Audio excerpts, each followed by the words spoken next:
Okay, looks like we're live. Dave, you want to All right, I just was waiting for the okay. All right, so welcome back, everybody.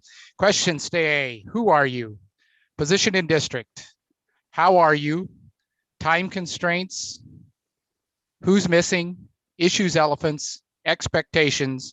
And then, are you concerned about the storm that's coming this weekend? And if so, how are you preparing for it? And we're going to start with Matt. All right, Dave. Sure, why not? Good afternoon, everybody. My name is Matt Schmidt. I am the principal at Pathways the last time I checked, so hopefully that is still true. It was a few minutes ago, but you never know, the boss is in the room. I am doing just fine. Thank you. No issues, elephants, any of that kind of stuff. My expectation is we can kind of clear some of the mud that we created last time, which is just the natural process, but hopefully we can start coming out on the other side. Let's see. I am really bad at telling who's missing in the Zoom world, so I apologize. There might be someone missing. There's no way I'm going to be the person who can figure it out looking at this like Brady Bunch thing right here. I wish I could be that guy, but I can't. Let's see. Question about the storm. Am I concerned? Only if I don't get called for my second vaccination shot tomorrow, that I'm hoping that I can get rescheduled from Kaiser. That's trying to push me back further than I would like. So I'm really keeping my fingers crossed that I can be somebody who gets over to the district tomorrow. That's all I care about. Other than that, it's just a lot of messy dog walks that'll be coming up. Sounds good. Mila. Good afternoon. I'm Mila Shepard, Chief of Human Resources. Doing fine this afternoon. My expectation is that we trust the process and get some good work done. And I have no issues or elephants.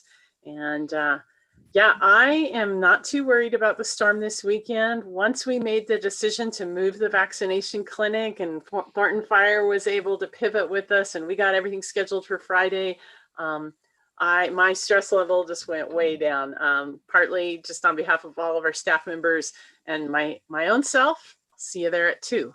And I'm with you, Matt. All that matters is that darn shot. Sandy. Hi, I'm Sandy Sorensen. I am a science teacher at North Glen High School. I'm good. Just like Matt said, my Kaiser vaccination got pushed back. I signed up to be on the wait list for the district. We'll see what happens. Otherwise, it'll be next week. But otherwise, good. Who's missing? I totally missed that. I'm not sure. Dorman, thank you. Oh yeah, Dorman just got out of school. I don't have any issues or elephants. Kathy, too. Thank you. Expectations, I just know we're gonna get through this thing and hopefully TA another item, I hope. I am not concerned about the storm. I went to King Soopers yesterday at lunch to try to avoid crowds, and it was still pretty crowded.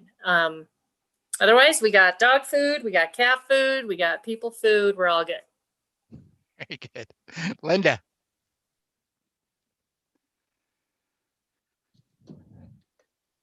Hi, I'm Linda Walther. I'm a retired counselor and teacher in District 12. I'm doing fine. I have no time constraints. We know who's missing. No issues or elephants, and my expectations that we'll just continue to do the good work.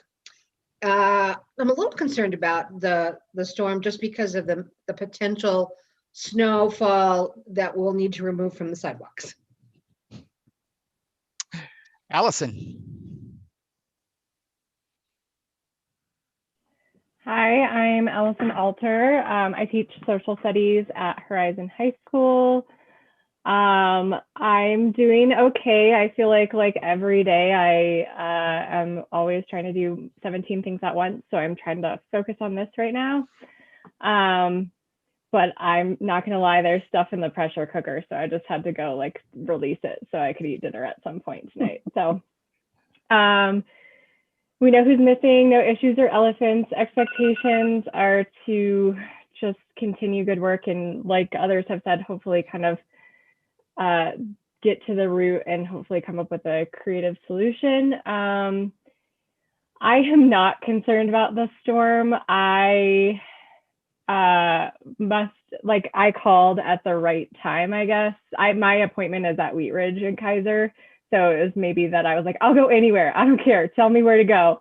And they're like, there's one appointment at this time. So I managed to sneak it in, and I'm going to go do that tomorrow. And then I'm actually looking forward to being trapped inside, hopefully with like not a whole lot to do. That sounds really actually awesome. So. Teresa. Hello, Teresa Barajas, assistant principal at North Glen Middle School. I'm doing okay. I got my vaccine today. Have a slight headache, but otherwise I'm okay. No time constraints. I don't know if Dorman joined us and if anybody else is missing. No issues or elephants, expectations, just that we do some great work as always. And as far as the storm, I feel pretty good. I'm looking forward to some veg time just to watch TV and relax with my family. So I hit the grocery store yesterday, stocked up on pizza rolls. So I think we're good. Sounds good. Deborah on yet? Yeah, Deborah's on. Cheers. Deborah? Hi, good evening. My name is Deborah Blake. I'm a special education teacher at Arapahoe Ridge Elementary School. I'm doing okay. It's kind of been a week. I feel like I've been jumping from meeting to meeting to meeting to teaching to meeting to teaching, kind of dealing with some stuff with a couple of students. So my emotional roller coaster is kind of all over the place. And trying to get my shot. So I was also supposed to have it tomorrow through Kaiser, signed up. I mean, Saturday. I have an appointment with them for next week if I can't get on the district one, but I'm hoping and praying there's an opening tomorrow, because next week I leave on Saturday morning to go visit my daughter finally for the first time since October. And if I have a reaction, sitting in that car for 12 hours is not going to be pretty for anybody. So yeah, I'm okay. I'm trying to get focused here. No issues or elephants, no time constraints unless they call me for a shot, in the next few minutes. We know who's missing. I am not concerned about the storm. I kind of love snowstorms. I'm from back east, and a good dumping of snow is something I always love, partly because my husband does all the shoveling, and my sister already went to the grocery store and offered to buy us our food. So I'm in for the weekend, and between a lot of IEP writing and watching TV, I'm all happy about it. Shelley.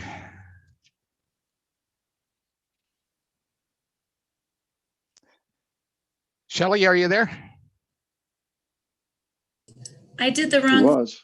I thought I clicked my mic and I clicked my video. That tells you where I'm at right now. I'm third grade teacher at Meridian Elementary, and I've been quarantined this week for the third time.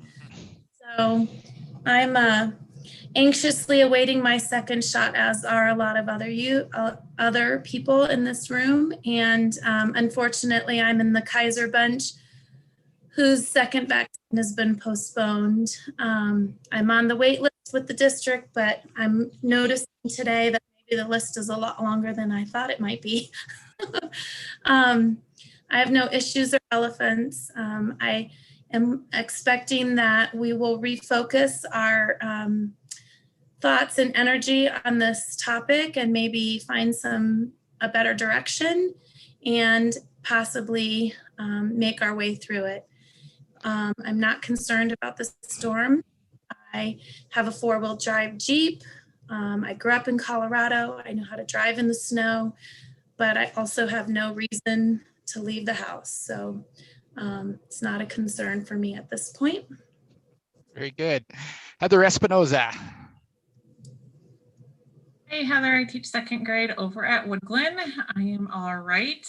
No time constraints. I think we've covered who is missing.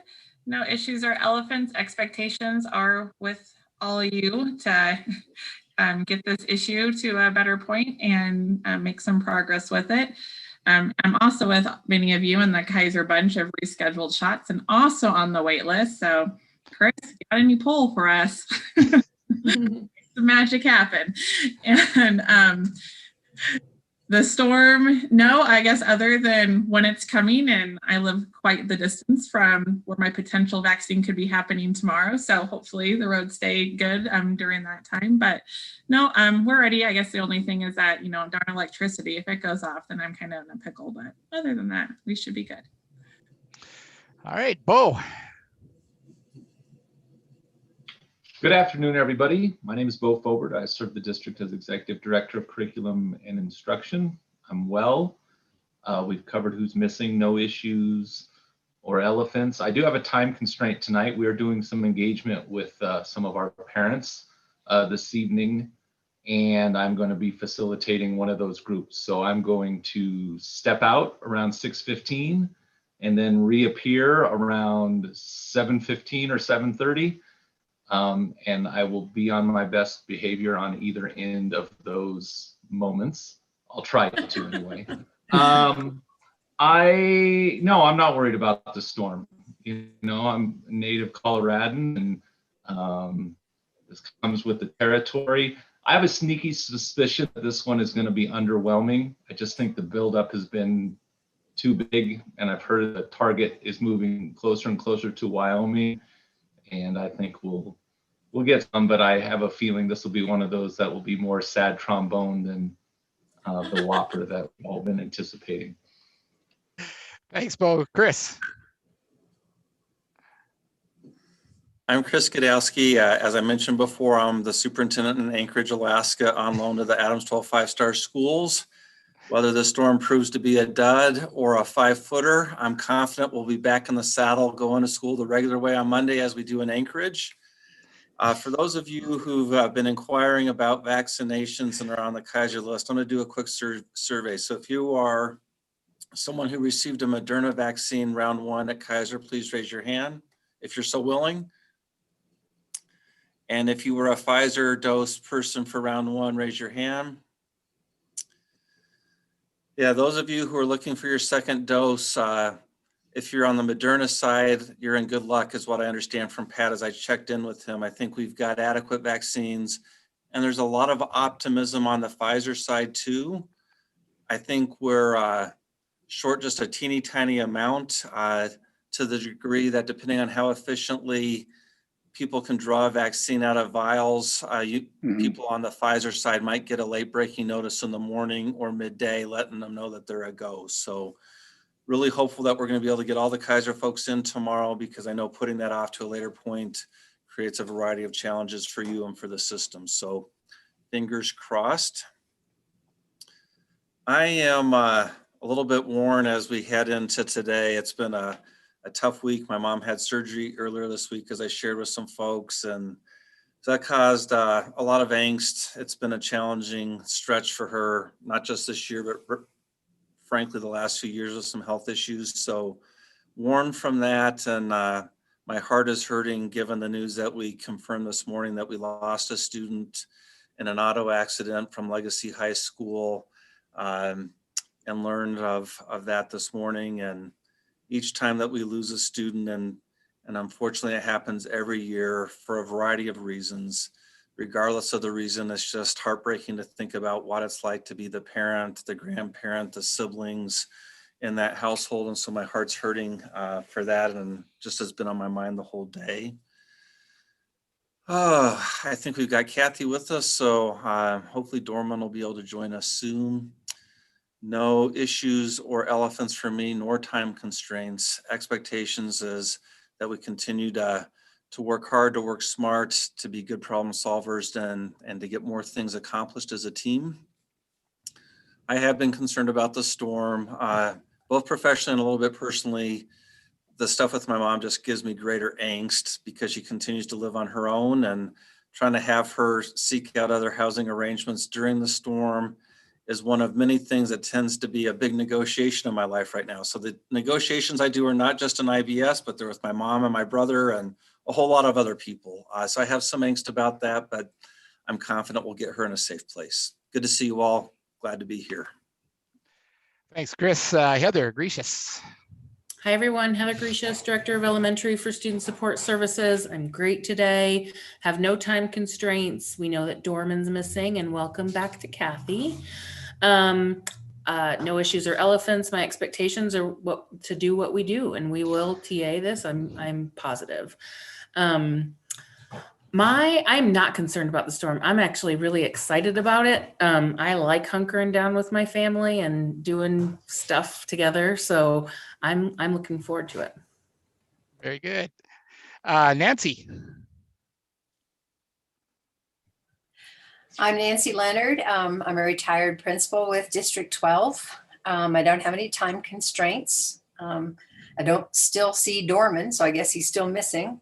I'm a little stressed. My husband has a health issue going on, so that's on my mind. And also a little sad because one of the teachers that I hired at Westview passed away suddenly last week, and her service is tomorrow. So no issues or elephants. Expectations is that our creativity is going to flow today, so we can get a lot done. I am a little concerned about the storm in case I have to get out because my garage is down a long alley with a brick wall in front of it. So hopefully I can get the turn made and get out of there. Thanks, Nancy. Laura Leppy. Hi, I'm Laura Leppy. I teach middle school math at Hallstrom. I have had a very long day of trying to teach everything that I needed to today for today and tomorrow. I taught the distance between parallel lines and between the point and a line, which any of you who have ever learned anything in math know it's a beast of a concept, and I pretended to get through it today, which was great. I don't have time constraints other than the fact that my mother wanted me to leave for the mountains already, but I'm clearly at school. We know who's missing. I have no issues or elephants. My expectations are that we are going to be fabulous, and this is going to entertain me for the next 4.5 hours.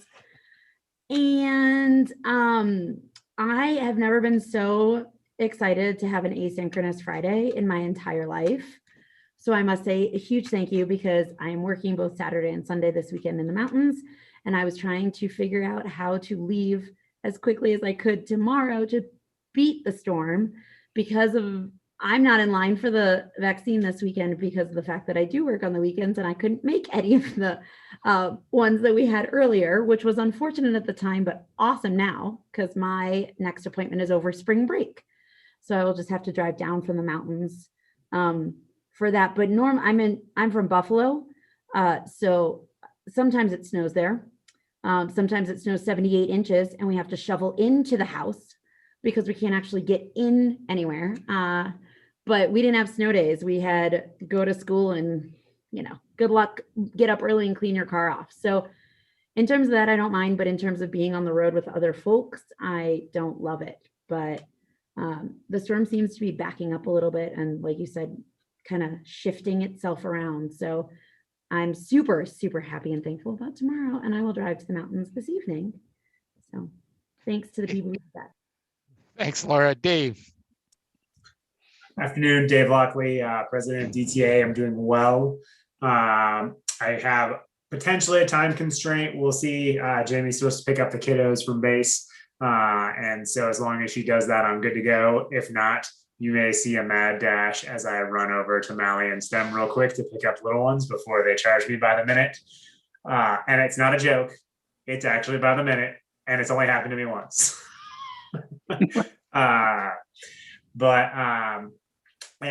Dorman will not be joining us today. He did let me know earlier today that he had a not fun reaction to his vaccination shot he had. So he's out for the count today. So, best wishes to him as he recovers and whatnot. I have the same expectations as everyone else. And I am not concerned about the storm. Like many people here, I'm from Colorado, and I've seen these storms be rain and not happen at all. And so I just don't worry about things until they actually start falling from the sky. That's when I start worrying about them. I did find it kind of interesting as a side note. I got distracted listening to people talk about the grocery store because I remember it was 1 year ago today that I made my mad COVID dash to the grocery store to get water and all the things. It was literally 1 year ago today. So I just find it ironic that we are a year later still doing mad dashes to the grocery store on this particular date. So Thanks, Dave. Marty. Hi, Marty McCarthy, principal of Thornton Middle School. No issues, no elephants. Expectation is that, yeah, we figure this out and table it and celebrate and just get super excited and happy. I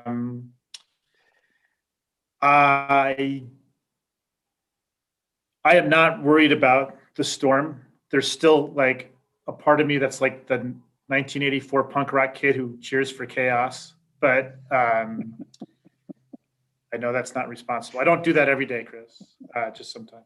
And yeah, super excited. Thanks, Marty. Laura Mitchell. Hello, Laura Mitchell. I'm on the Board of Ed, and I'm very good today. I have no time constraints. We know Dorman is missing. No issues or elephants, expectations. I think that we've already covered all that. Everybody's got it. We'll get through it. Concerns about the storm. Mostly worried about losing my small dog and figuring out what's going to happen with the dog. But the big dog will love it. But I'm just sort of glad I don't live in Estes Park because they're supposed to get 91 inches. If I lived there, I'd be running. And so I think we're going to be fine. My husband loves to go out and have a good excuse to play in the snow. And all I thought about for Chris was, I'm sure he's really glad it's hitting on the weekend. So he's going to be able to get some sleep. And by Monday, he ought to have all the answers. So thanks, Laura. Kathy.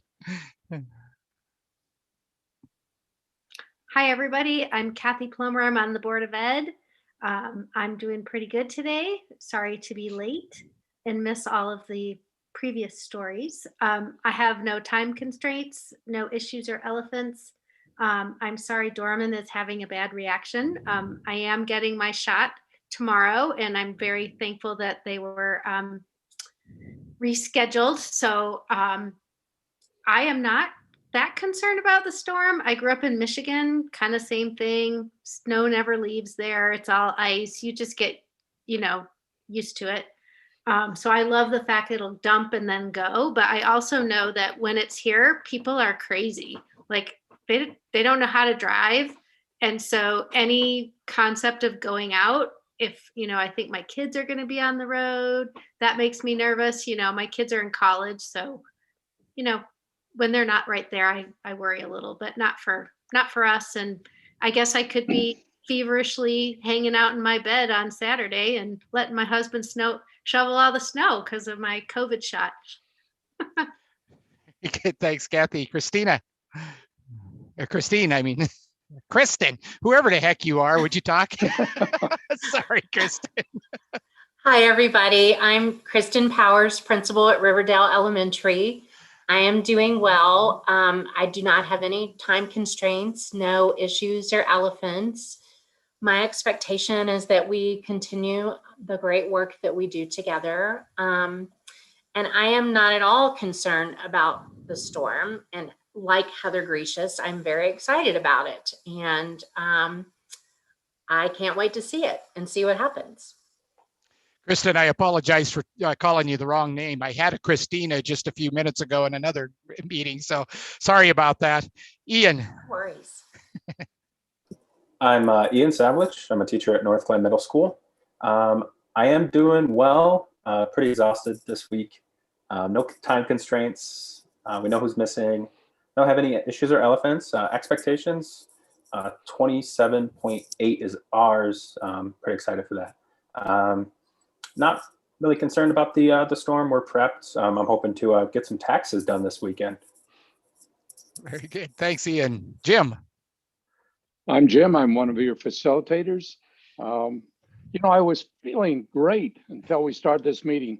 Then I realized how much money we could have made if we would have bet a year ago today that we'd be all in this vaccination window.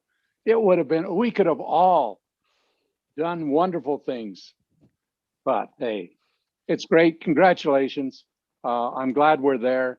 If you had anything to do with educating a scientist, thank you very much. And hopefully all of you did. It was a great thing. I'm truly amazed by it. I've had my second shot. Other than being extremely tired the next day, I was doing okay. I don't have any issues or elephants.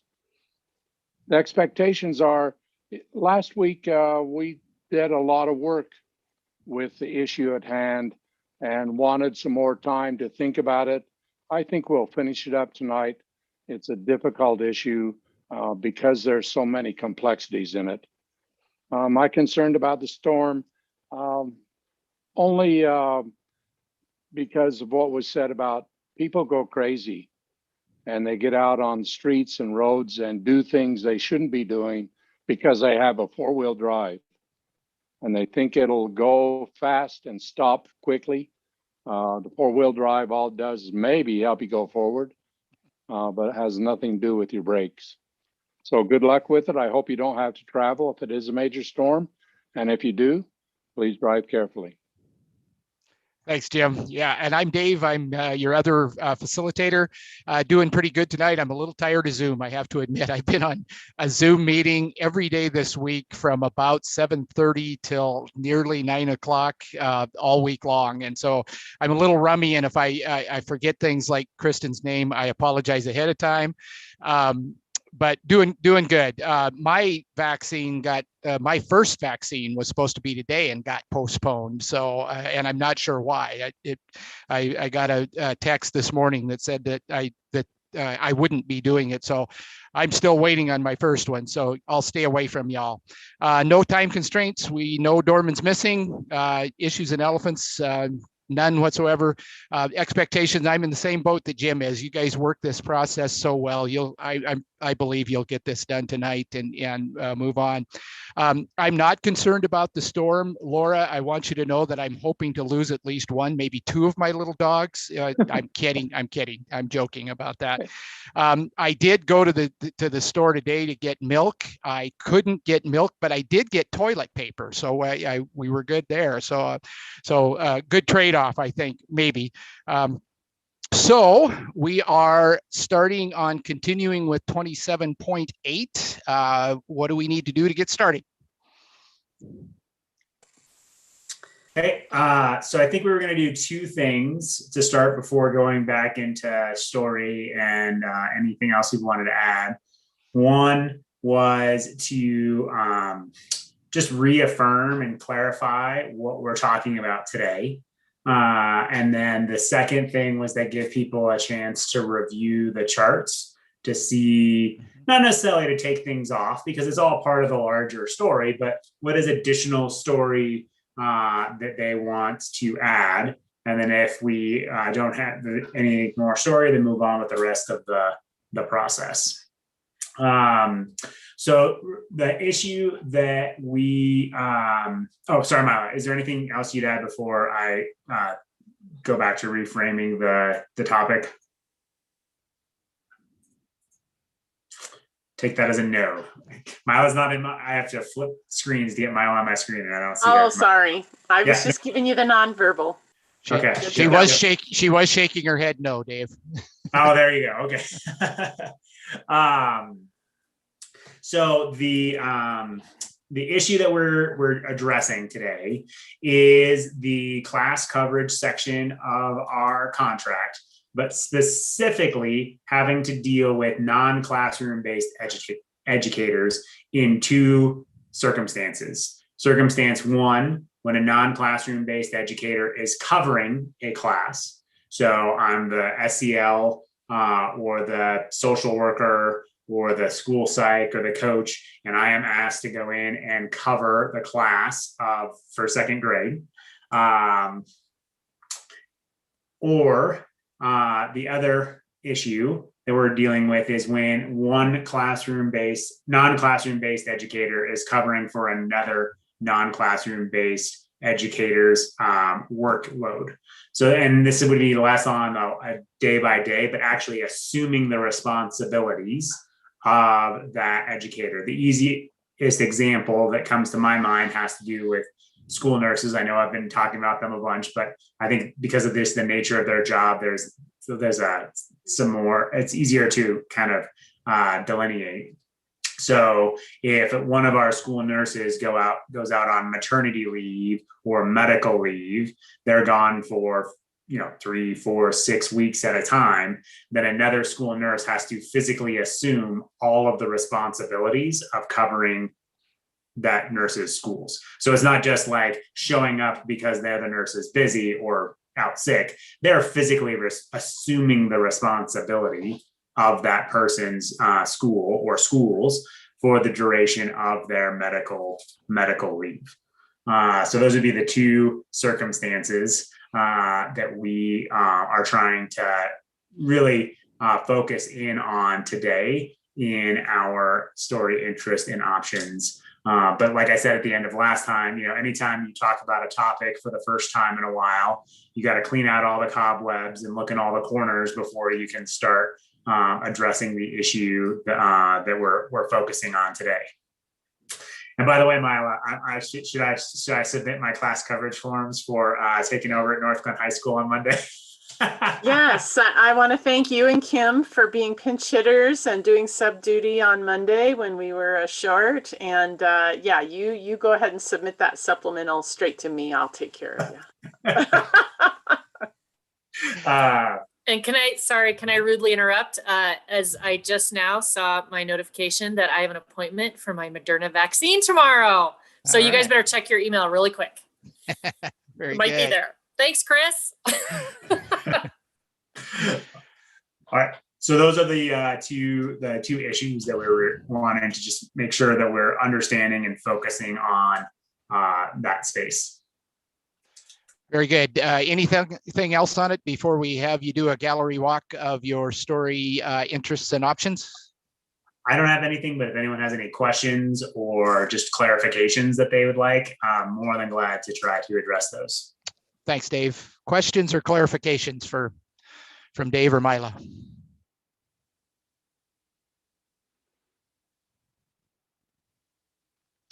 I'm seeing none, Dave. So I want you to go ahead and go into the document and look over, do a gallery walk through the story, through the options, or the interests and the options. Notice we don't have a ton of options on there. So take a look at it, see if there's others you want to add, and we'll start back through the process again. Give you some time to do that.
And I'm not trying to rush you, but when you're done looking it over, give me a thumbs up or some cue that they're, thanks, Dave, that you're done. And again, I'm not rushing you. Bo, thank you.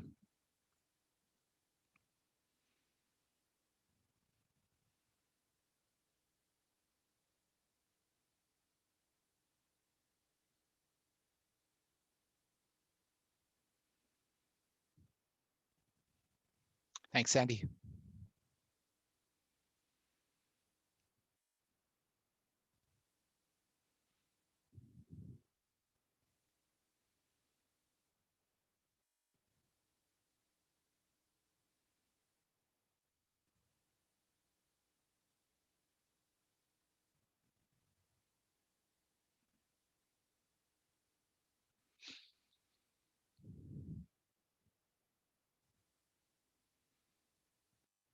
Thanks, Laura. Thanks, Matthew, Matt, Ian, Heather, Heather, and Heather. Thank you, Linda, Mila, Marty, Chris. We're getting there, guys. Couple still looking. Don't want to rush you. Thanks, Teresa. And Nancy, gotcha. Kristen or Christina or Bob or whatever your name is, gotcha. Deborah, gotcha. Kathy, gotcha. Allison. Laura, Mitchell, gotcha.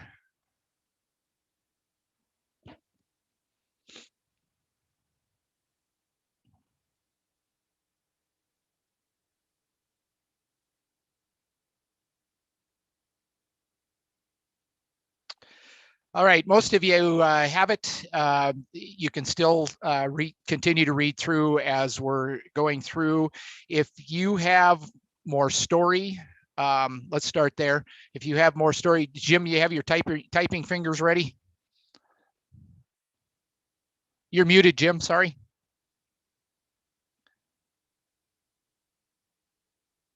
And I see you, Dave Lockley. I left those a long time ago. Sounds good. Dave Lockley.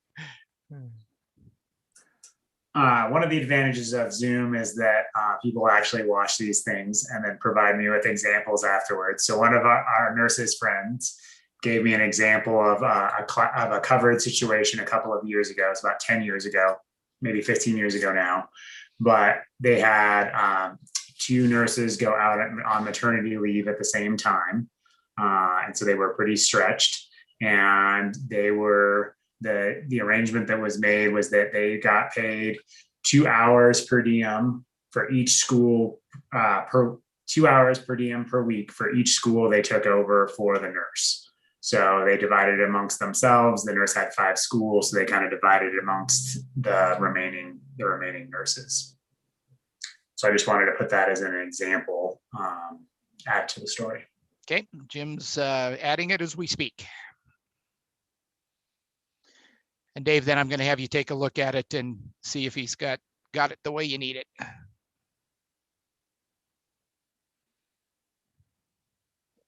$2 hours, was it, Dave? Yeah, 2 hours per diem.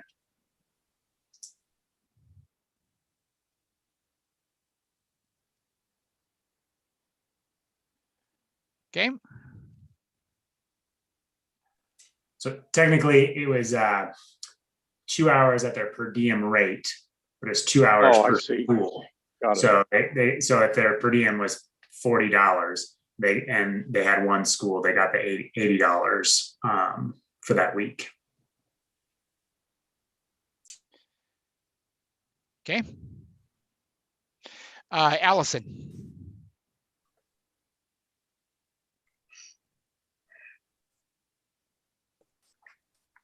I just had a question.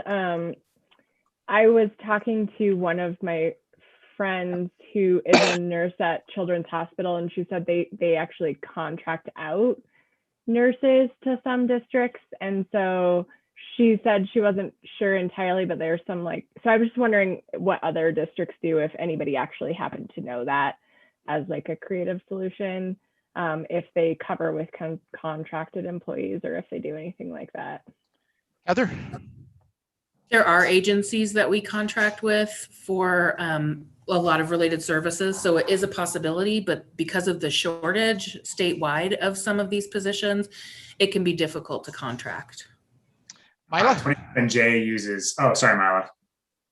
That's what I was going to say is we always prefer not to double up on any existing staff member. Our first choice is always to go out and try to find a sub or, you know, an agency hire, but they're few and far between these days, which is why we end up in this position.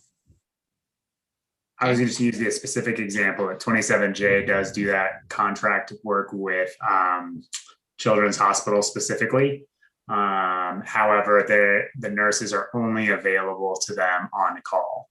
So like if there was an issue where a nurse needed to report or like ask question, you know, a clinic A needed to ask a question of the nurse or have some sort of medical backup, that person there would be available under 27J's contract, but it's not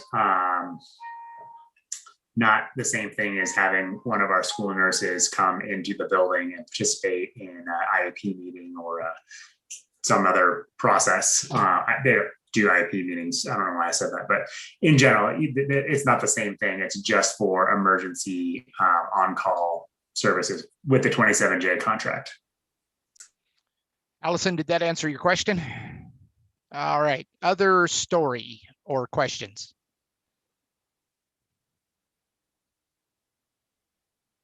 Matt, did you have one? Okay, Matt. Yeah, just to throw out, I had a chance to speak with high school principals, and standard practice typically is when a non-certified teacher covers a teacher's class, they are currently, for the most part, being paid $34 an hour. So that would not be a huge shift in that particular area.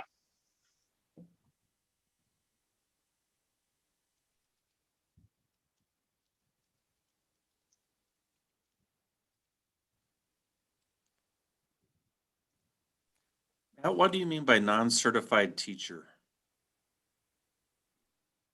Sorry, Chris, that's probably what I said, and brain is not firing on all cylinders right now. Yeah, so what I meant was people like counselors, instructional coaches, those kind of folks, if they had to cover a class period, they're typically paid the $34 an hour. So yeah, I meant non-teacher certified, something like that. Like a non-classroom certified educator. Yep, gotcha. Yes, thanks. That. Long day. And I think Jim's got it there. Thanks, you guys. Other story or questions?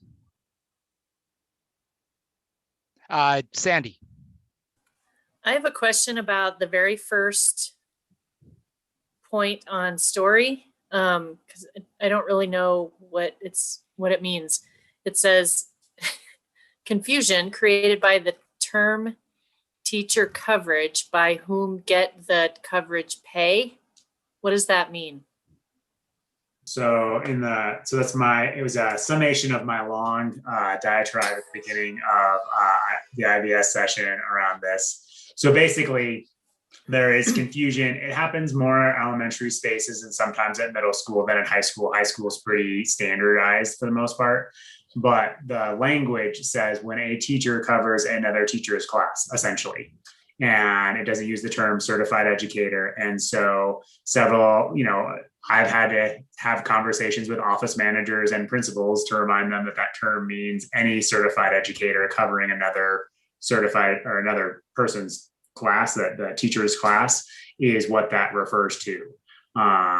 So that was kind of a summation of a longer story. So the fact that we use the word teacher covering a teacher's class has created conflicts. Most of them are resolved because HR backs me up and exec directors back me up because that's what it means. But confusion it happens from time to time in that space. Okay, I think it was just a grammar thing. So Mila did some work on that, and then your explanation makes a lot more sense. Thanks. All righty. Other story questions?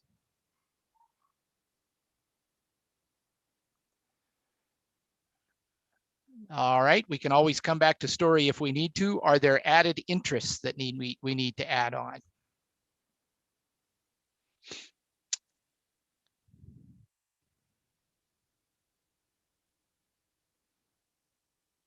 Any other interests?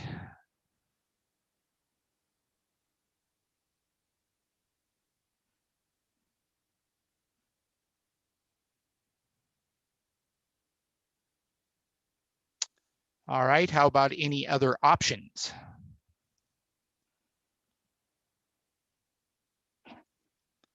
Ian. I think that the term roles and responsibilities would be very inclusive of coverage, as well as what we termed as duty last meeting, as well as supervision of classes. I would prefer the roles and responsibilities as the a more inclusive kind of umbrella term. Okay, so would you put that in chart language for Jim so he can get it taken down? He's putting down the use the term roles and responsibilities as opposed to. I don't think I want to list everything we have here. Okay. But it's supervision, it's coverage, it's duty. Got it. And I was also thinking maybe there's some confusion there. At the individual school level, we use the term duty as in those additional times, maybe at lunch, before school, after school. Okay, so if Jim just leaves it like he's got it right now, Ian, is that all right? Okay, sounds good. Laura Leppi, I think you had your hand up, right? I was going off of Dave's story. I was thinking an option, something along the lines of, like, if somebody is taken from their position to just do a different position, to compensate them in a way that's comparable somehow to what Dave's story, like that. I obviously not that just 2 hours per diem, but something along those lines. Option-y. Okay, put it in chart language and Jim will get it down. That wasn't perfect. I can't say an option-ish. I was really hoping that was gonna fly. You can only if you're typing, Laura. Okay. When a person is taken fully from their position to cover a different position.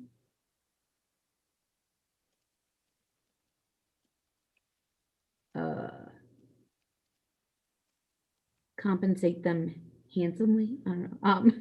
Compensate them adequately. Okay. I'm watching you guys laugh at me silently. Okay. That is the funniest thing to watch, by the way. Laura, it's all right because you will take this to your straw design and find the right language when you get there. The concept is what we want. So you did a good job with that. No problem.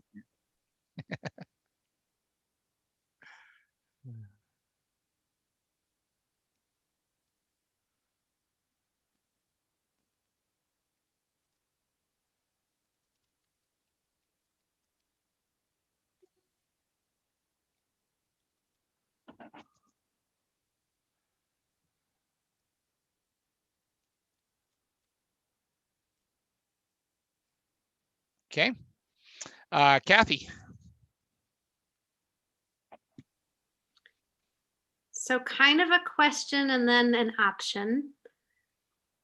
I think we talked about this last time, but there's kind of there's lots of issues, but are we talking about the compensation amount and whether we think that's still good? Or is it more about the duties and how to cover? I mean, to me, there's two different, like in straw design, which is there a focus? So that's a question. And then my option relates to if we're going to talk about the compensation part, I would have one. Do you want me to give that or do you want to answer my other? Let's answer your question first, Kathy, and then we'll have you put your option down just in case the question changes your option at all. So can somebody answer Kathy's question? So at the moment, we are not addressing the current class coverage rate of $34 an hour. If that comes up in compensation conversations later, that's something that can obviously be done. But right now we're dealing with the issues of clarifying when a non-classroom educator covers another or covers a class, and what happens when they cover for each other, take on their job responsibilities for a length of time. So it's less about the rate and more about what happens when. That answer your question, Kathy? No. Okay. Like, are you talking about whether or not they have to do their own job, or? So I'll tell you my option and you can tell me if it fits at all. Okay. It feels like with the different scenarios, they're almost different problems. So you've got the case where maybe someone's covering like a couple hours at the high school level. Somebody had to go away, someone pops over to their classroom for a couple hours. So it feels like you could have an option for the 1 to 4 hour range. Like what happens then? Then you've got your full day. Maybe someone's gone a full day, they have to cover. What happens then? And then you have this multiple day, someone's on maternity leave. So it feels like for each time frame, you could have some different solutions. So my option would be to look at the problem based on the amount of time someone's gone. Okay.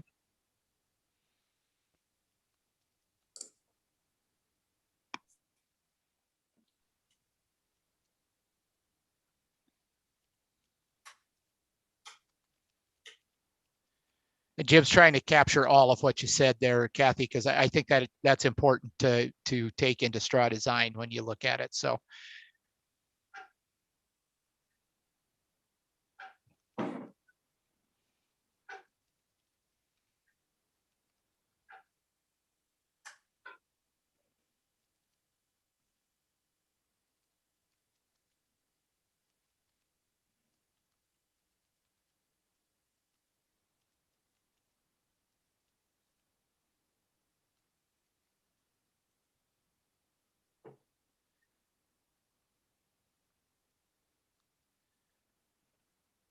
All right, Marty. I'm going to kind of piggyback off of Kathy's suggestion. I'm wondering if it makes more sense to base it on how long the person covers, not how long the person is gone. So, 5 different people may cover for a week's absence for a teacher, but they all might cover just for a couple hours here or there. Whereas the nurse who is covering the maternity leave might be doing that for 2 months.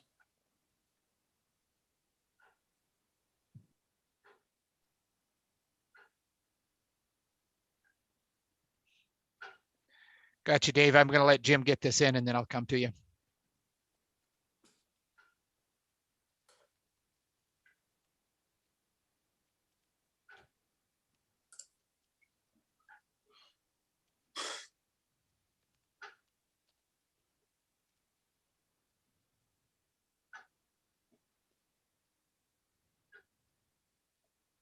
Okay. Dave. Change the language in 27.8 from the word reimburse to paid. So it would read, instead of shall be reimbursed at the rate, it shall be paid at the rate. I think that term reimbursement sometimes is part of the confusion with folks.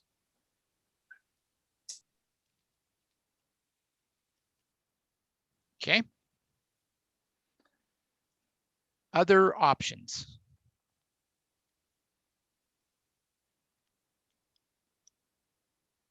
Any other options?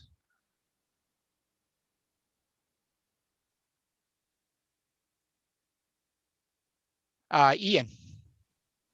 I'll throw one out to split the article into classroom coverage and non-classroom roles and responsibilities.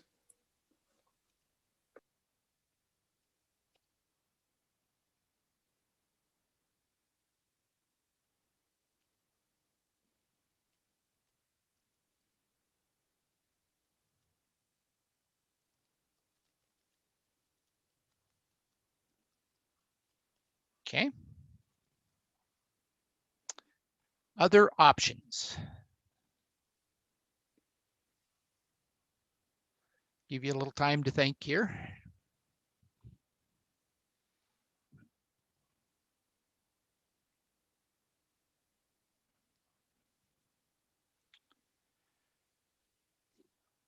All right, do you have enough to go to straw design with here? And considering that you can write other options when you get into straw design, if they pop into your head. So is that where you want to go with straw design next? All right, Gene, we're going to put them in straw design. And how much, tell Gene how much time you'd like to have. Dave, do we get our own room on this one? Is Yeah, that set up? we should. Gene, if you haven't set up a room, Jim Loam and I should have a room of our own so that we're off camera.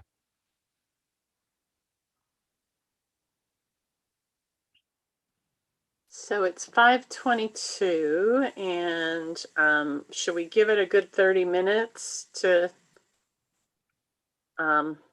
see where we are? Yeah, you can always come out at 30 minutes and report. And if you need more time, we can always go back if need to, Miley. Okay, so let's see, from 5:22 to 5:52. See you back here then. Sounds good. The links should be updated in that document called Zoom meetings. It has Zoom in the title. So and please continue to build your straw designs online on the document rather. Yep. We'll do that. Okay, see you there.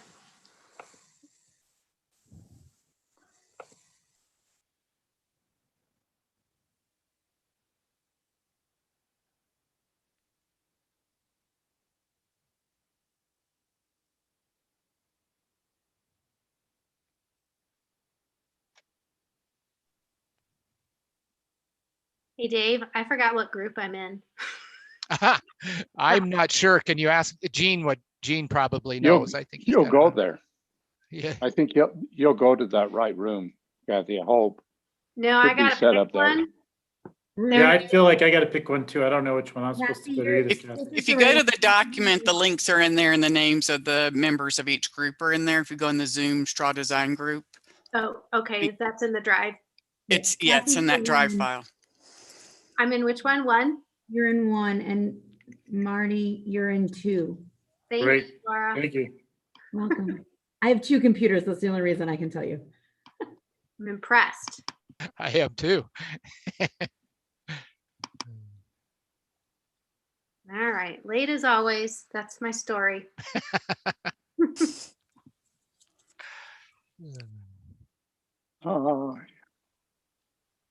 I don't know why people aren't moving. Yeah. I think there's a There's little glitch confusion somewhere. Yep. So Linda, Kathy, and I got to get to the place with the link. So I got to get to the shared drive. So that's my problem. I'm just in the right place.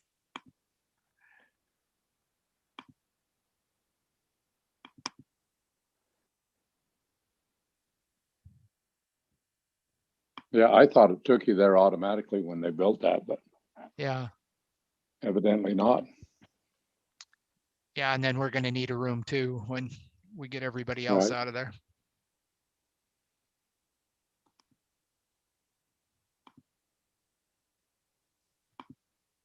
Yeah, I got a room for you two guys once Kathy is over. I'm trying to and I find got to the get link. out of this one first, though, so I don't have two Zoom meetings. So bye, guys. Bye. Bye. Okay, Gene, can you put us in a room, just a breakout room? Yep. All right. Thanks, Gene. See you.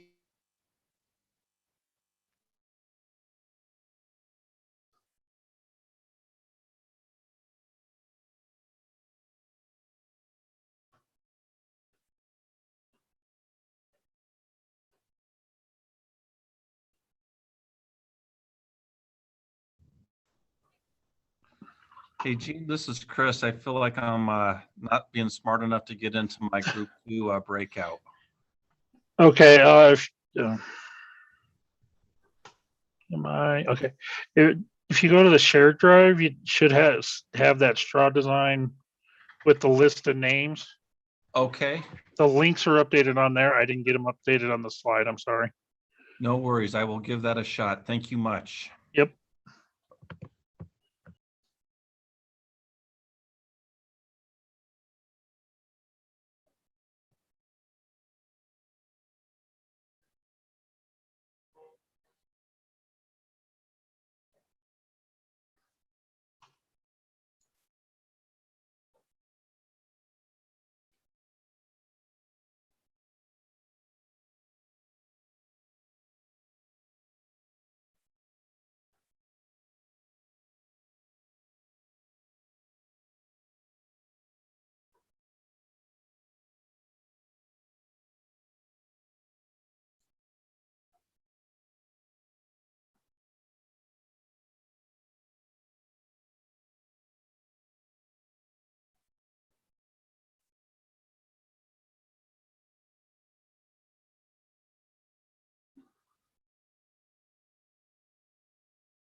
I'm just here to make sure everything gets done.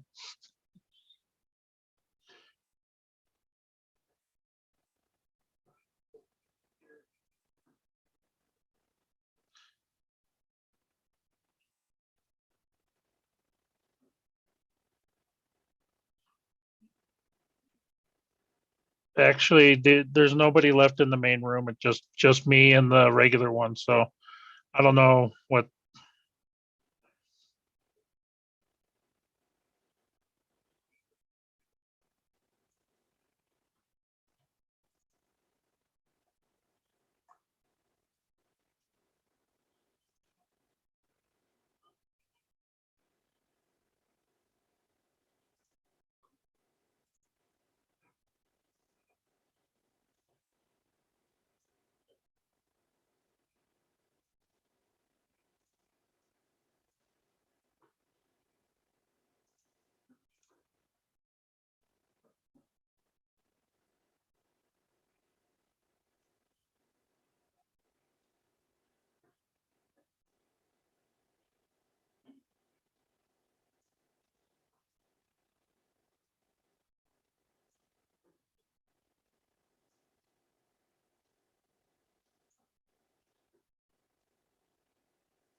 Oh my God.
Okay, Jean, can you hear me now?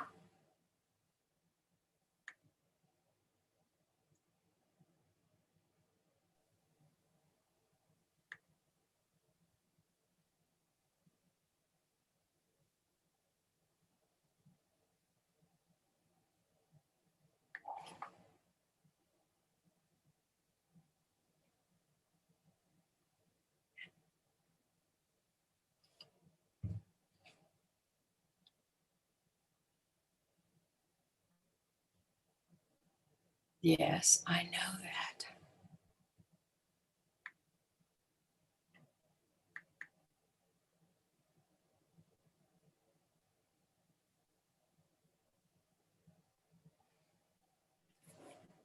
Nancy, can you hear me?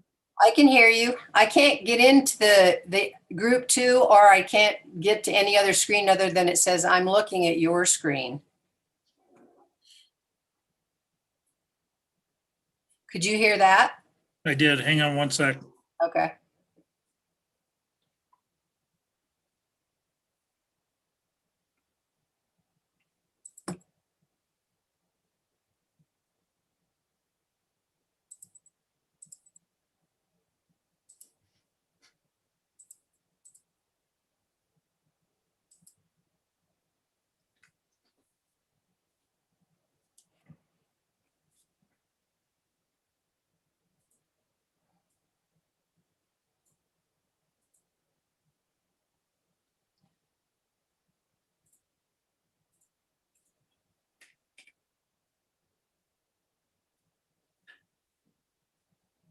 If you click on that I just sent in the chat, can you get in? Okay, let me see. Let me try it that way.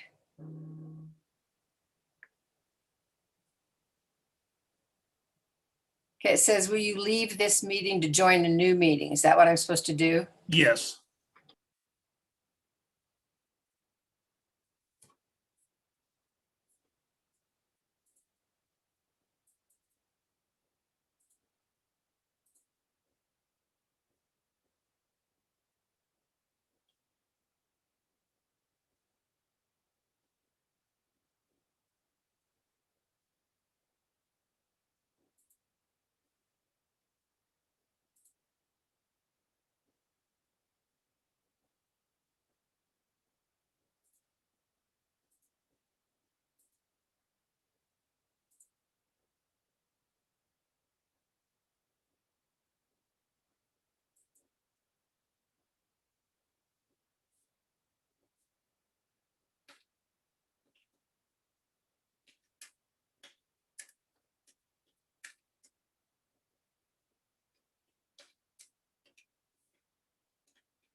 Sorry, Dave, that just going by what I heard. So.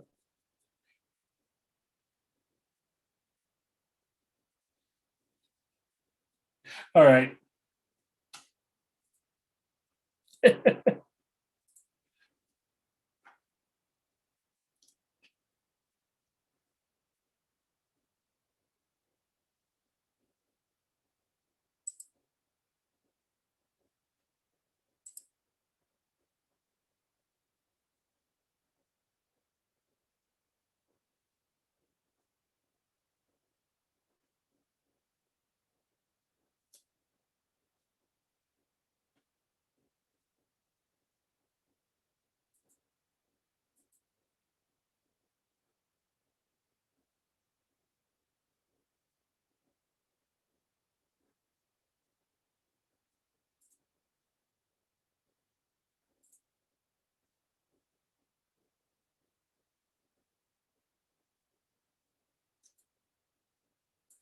They're starting to move back.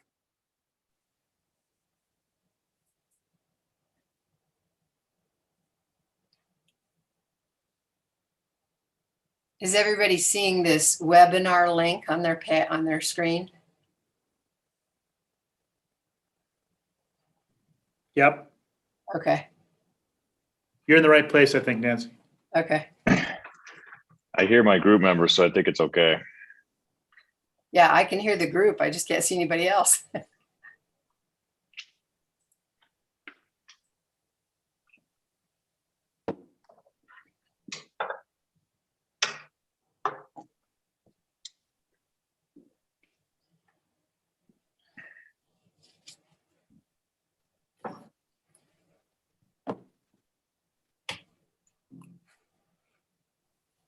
I think I'm going to have to get a new one of these because it keeps blanking out on me.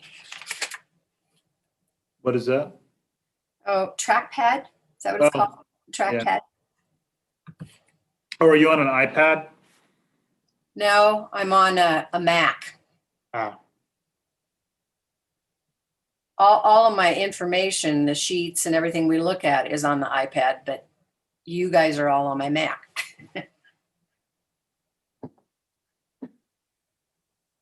Yes, I think it was yesterday. I was in a meeting after school. Started at about 2, went to about 5, but the power went out in the school. Oh. And so, which was okay. I was just sitting in the dark in the meeting. But then my computer only lasts about 30 minutes without being plugged in. So like I could see like the battery and I'm like, gotta wrap it up, gotta wrap it up, gotta wrap it up. While we're waiting, Shelley, how is your cousin? She is doing a little better. They've been treating her in the hyperbaric chamber to try to heal the wound from her mastectomy, almost a year ago. So she finally has some recovery there. They had to stop chemo while they were working on that wound. So we're ready to start chemo again. Okay, we're back, I think. I think we are. So can we have group 1 talk about what, let me ask you this. Did you get done? Do you need more time or are you ready to report? We need more time. Need more time. Okay, so tell Gene how much time you need and he'll send you back. Do we want to talk for a second first, or we can yeah. if you want to, Mila. Yep. I was thinking reporting out on what progress people have made would be helpful, and then we can finish up, go back. Finish up. Okay, sounds good. Thanks, guys. And take a little break too. Oh, I don't know if that's allowed or not, but we'll sure. Certainly. So straw design group 1, can you talk to us about what you did? And by the way, it is in your Google Drive, folks, if you want to look at it. Ian, do you want to be our spokesperson? I can do that. All right, so we thinking moving into certified educator as a term to cover both classroom teachers and special service providers, special educators. It's an inclusive term for all certified staff. We moved away from class coverage to roles and responsibilities. It includes not only covering for classes or absorbing classes, but also covering the roles and responsibilities of, say, a special service provider as well. Most of the language kind of remained the same here in these bullet points. We are working to incorporate these points in the bottom, requiring buildings and departments to have a documented rotation schedule that would be developed through shared decision making. Seems like it would benefit the buildings that currently have those rotations. Buildings that don't currently have those rotations, primarily elementary, much different beast there than secondary. We're also thinking about this point. In building substitutes would take care of the problem almost universally. That may not belong in this article, but we do believe it belongs somewhere. However, that's a budget. That's a budget issue. So we would kind of send that elsewhere as well. And then I think it was really, really important, Heather mentioned absolutely ensuring somewhere in the contract that special service providers and special educators cannot be pulled from their legally mandated services in minutes to students. Again, not sure where that belongs. Hopefully it can live somewhere in the coverage language, but if not, we do believe it belongs somewhere. Okay. Anything else from group one?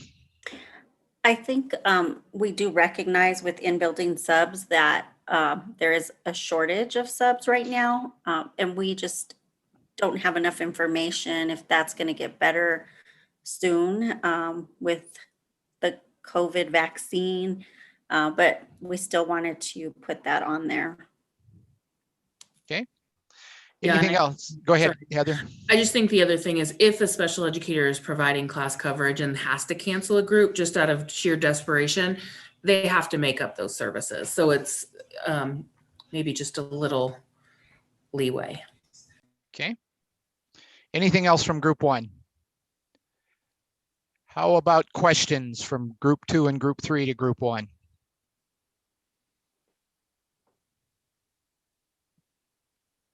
Matt. I was just curious, with you guys looking at kind of switching up that early language to, instead of saying class coverage, to roles and responsibilities, do you see that as a possible avenue into the, like what we've kind of been looking at as potentially the second topic, like the nurse thing, or that, do you guys see that as a possible avenue to help with that?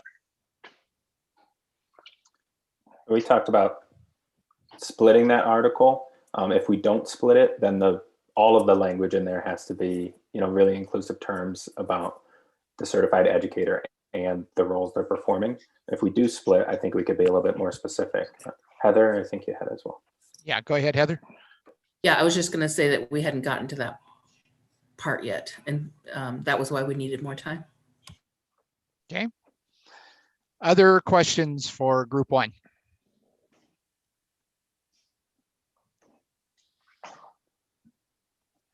All right, group two, who's your spokesperson? That's me, Dave. All right, go for it. So that kind of leads into my question was leading into where we were as a group. So we had started out by separating the two for now. So that second part we have not gotten to yet, the other, like the nurse type of situation. And so you can see the work we did on our straw design has got some similar tone to it to what straw design group one is working on as well, switching out the teacher language to say educator, similar concept to certified educator. So you can see what we've done with the current language in there. one of the things that you can see we added at the beginning, and anybody else in my group can help me clarify this if you feel that I do poorly at it. But the part where we put in when taking over for is really just to kind of tidy up potential loophole of someone getting paid for something they were already going to be doing. So a class they were already going to be in, that kind of thing. So that's where the flavor of that language is that we're working on. Other than that, you can see the tone of that changing it from teacher to educator is similar in ours. Okay, anything else from group 2? All right, questions for group 2?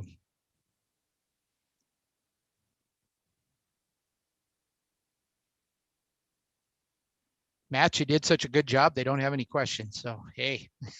All right, group 3. Bo, would you mind talking a little bit about some of the questions and wonderings that you were having and representing us while you're at it? Sure, I'll give that a shot. I mean, I think it's related to piece Ian brought up and that Matt questioned, and that ultimately where we're stumbling a little bit is the articulation of this language is so different when you're talking about coverage or assumed responsibilities of classroom-like work and the work of a district nurse or a nurse. Those are not apples to apples. They may not even be fruits and fruits. They're really different. And so to Ian's point, if we want to keep it all in this, we're going to have some really inclusive, if not pretty vague language. And we were just acknowledging that we don't have among at least our writing group and maybe among this team, maybe enough content knowledge and frontline knowledge to really know how to specifically articulate some of those things in the nurse space. We realized that the contract is representative of all these folks, but the articulation is really different. So that was an open wonder. And I think we were struggling a little bit to straw design because of that difference being so significant. Ultimately, I think where we did make some headway and we see alignment from other groups is trying to be more inclusive in this language around certified educator or educator, instead of really being so specific about classroom teachers, so we can capture some of these pieces. We also in our group, I think, still have some open wonderings around like, how does this language fit, or how do we tease out situations where we think this is mostly about like short-term, sporadic like coverage, and when it tips over into perpetual, frequent, long-term, is that last sentence in there the protector for that when it tips over, we're on a whole nother lane of solution? Is there enough certainty around, colleague breaks their leg or has some family emergency and they're out for weeks, and now maybe I'm a counselor, instead of A through F, I'm A through N for 3 weeks, or I'm doing the coaching work and the cell work for a number of weeks. How does that get teased out? Do we have to language everything? Do we have the protections in there? I know straw design isn't about asking more questions, but that's kind of where we're at right now, and I invite my team to add to anything that I misstated or didn't add. Other stuff from group 3.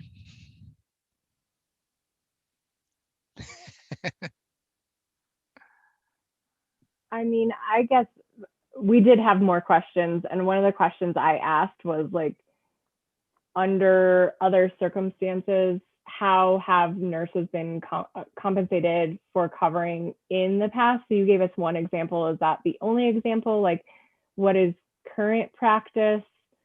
And is it just the issue that they're compensated wildly different from different schools? Like, I think to really get to a solution around that, it seems like all the groups are kind of on the same page about a lot of it, and then like nobody really knows what to do about that piece. Okay. Other stuff from group 3. Other issues from group 3. Got great language skills tonight, don't I? have another question along those same lines, but are there other groups besides nurses that fall into this category? Like, I would be curious to know. I mean, because it could be a whole. Counselors. So nurses and counselors would be. Yeah, we also have school psychologists who oftentimes have to cover for each other, especially in like testing realms and that kind of stuff. They get assigned schools and assigned job responsibilities. Social workers as well.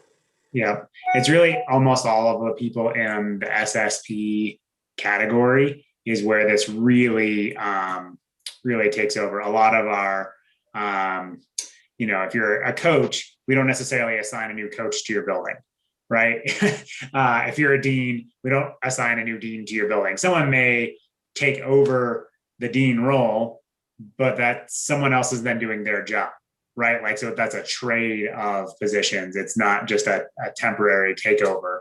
It's really these jobs where you have to have specialized training and no one else can do the job. That in my head is where we're kind of talking about, and that mostly lies within the SSP general realm. So I'm just wondering, maybe we have the delineation, but then I would also add another wrinkle with teachers, with nurses, is that, they sign off on medical treatment. So when you take over another person's job and you're overseeing those health aides, it's a very different standard than probably any of those other categories. So even though it's kind of the same grouping, it's really, I think, in talking to some of those nurses, the level of responsibility is incredible, and it has to do with their whole licensure. If there's a mistake made and they're covering so many schools, it's just very different. Yet I get the idea of the similarities in some of those other job responsibilities. Other things for or from group 3?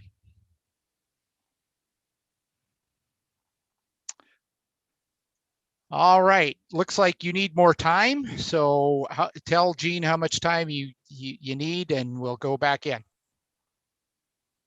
Could I suggest that we take like a 10-minute break? Okay. And then start, people log back into your groups for a 6:20 start. And let's go from 6:20 to 6:50. Let's do another 30 minutes. How does that sound? Seeing some nodding. Look all right? Okay. All right. That's a go. So. Okay. All righty.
Jean, can you hear me?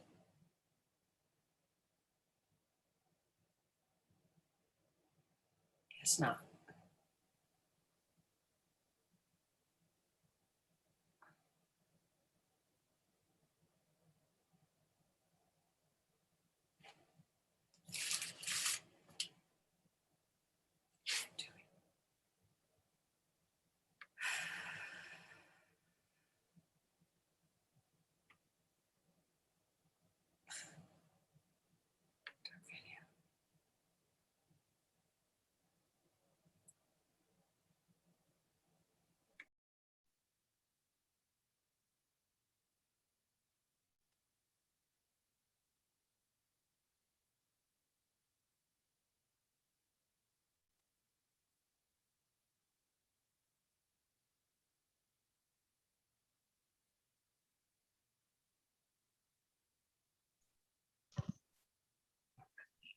Nancy,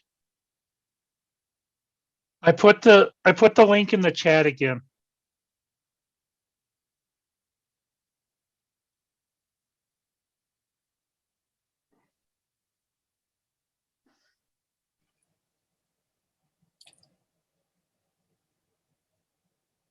Huh.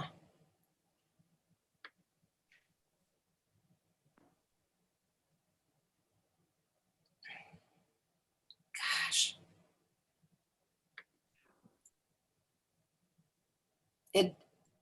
It doesn't show up there for some reason or other.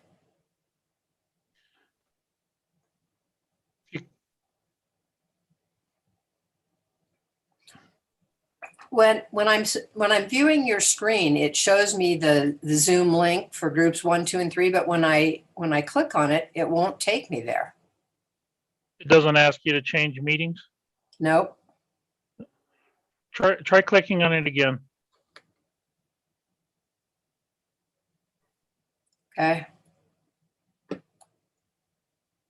It's on the chat. On the little chat. chat window. Yeah, I'm on the chat window, but it doesn't show a link. It gives me all the chats that everybody did, but it doesn't give me a link.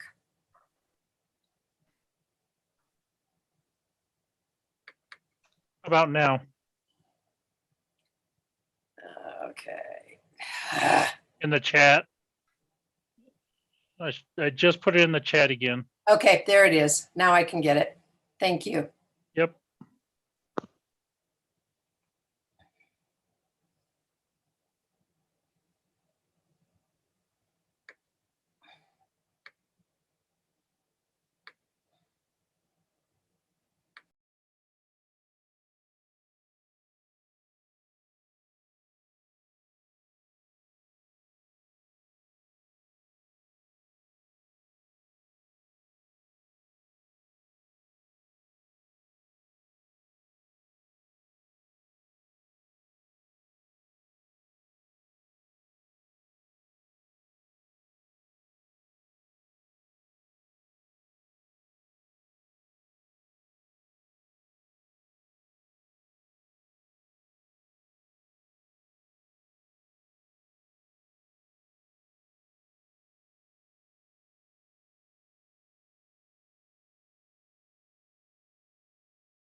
Nancy, do you need to move your vehicle tonight so you don't have trouble with snow in the morning or at midnight? No, I mean, if I leave it out on the street, we've had so many cars stolen in our neighborhood that I might not have a car. So I'd rather try to get out of the alley. I I'm just gonna be out understand. scooping a lot. Wow.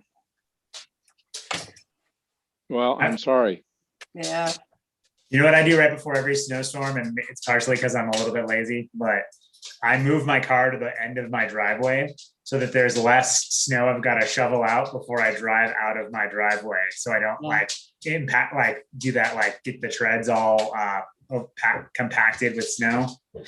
Yeah. That makes sense, but I'm on a public alley that lots of people use. Oh, I don't have a driveway. I'm just waiting for everyone else to swear. How much snow do you think we're gonna get? You know, it depends on what channel you watch and what time of day you watch. That's right. They're saying anywhere from 12 inches to 40.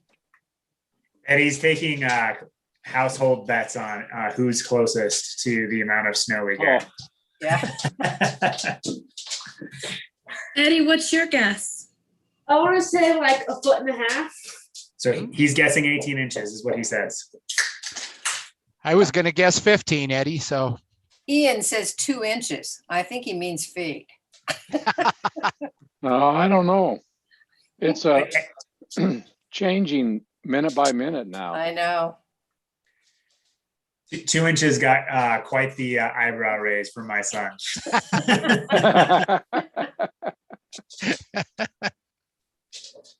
I'm going to be laughing my way to the bank with all this bet.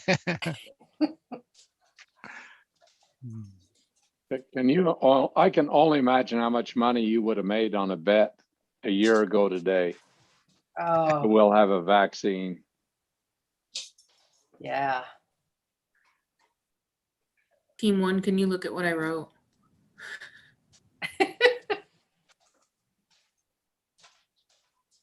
that was said with such an enthusiastic voice. I know. We were trying to follow the rules and be here on time, and we didn't get all of our thoughts out on paper. So I need help.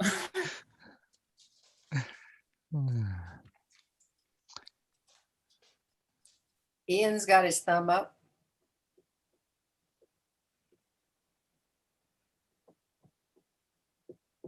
Thanks, Ian. I'm still trying to find that screen. Sorry. Thanks, I'll Heather. give you 2 thumbs up. Oh, yay. Someone saw me. I did. Went straight to my heart.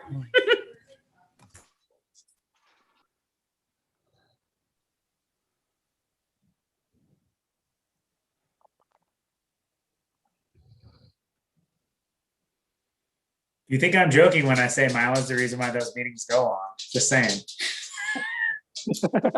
I am back and I heard. I waited until you got back. Oh, young lady. you got caught there, Dave. You got caught. just like any good rule, though, I never say anything behind someone's back. I don't say to their face. Then you have pointed that out to me a few times. All right, we are back, and so we're going to start with group three. Group three, we're putting you on the spot first. Holy cow, I'm all worn out from talking so much. Does anybody want to share? Allison, you want to share? I suppose. So we started out with trying to actually define long-term absence and kind of got a little stuck in that space. So long-term coverage. So we sort of borrowed language from 22.1.2.1, where it says that if you're going to be out for more than 3 consecutive days, then you need to have that conversation with your administrator.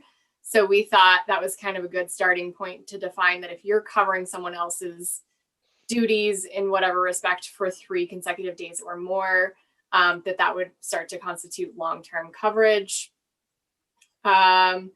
But then we also were kind of like, well, what if somebody just decides to spread it around, like you do 3 days, you do 3 days, you do 3 days. So we added a if you're covering more than 3 times in 1 month for the same individual, that could also be constituting, like, I don't know. So then we just got all mixed up, and we started to talk about definitions and maybe like that we needed separate paragraphs. So we didn't add very much. We just talked a lot. I was looking for definitions of certified educator and non-classroom certified educator in the contract, and we couldn't find them. So we feel like we need to define those as well. Anything else from group 3? Questions for group 3?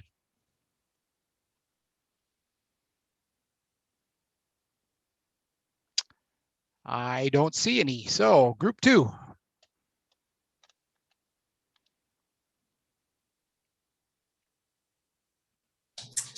Yes, I can go. So as you can see, what we added was I put in red there below. We didn't change what we had put in our previous report. We subdivided dealing with classroom coverage definitions and kind of this other space that we were kind of living in. And we started off by talking about non-classroom based educators, but then we realized that some of our story and interest talked about other kinds of assignments, like writing sub-plans for teachers on leave of absence and that kind of stuff. So what we did was we kind of said, in the first sentence, we kind of said, hey, when you have to assume someone else's duties and responsibilities for an extended absence or vacancy, then the educator and the supervisor should make a mutually agree upon a compensation arrangement. Could be class coverage rate or through comp time with the approval of HR. And then we gave 2 examples of what that could look like. So instead of trying to define every possible permutation of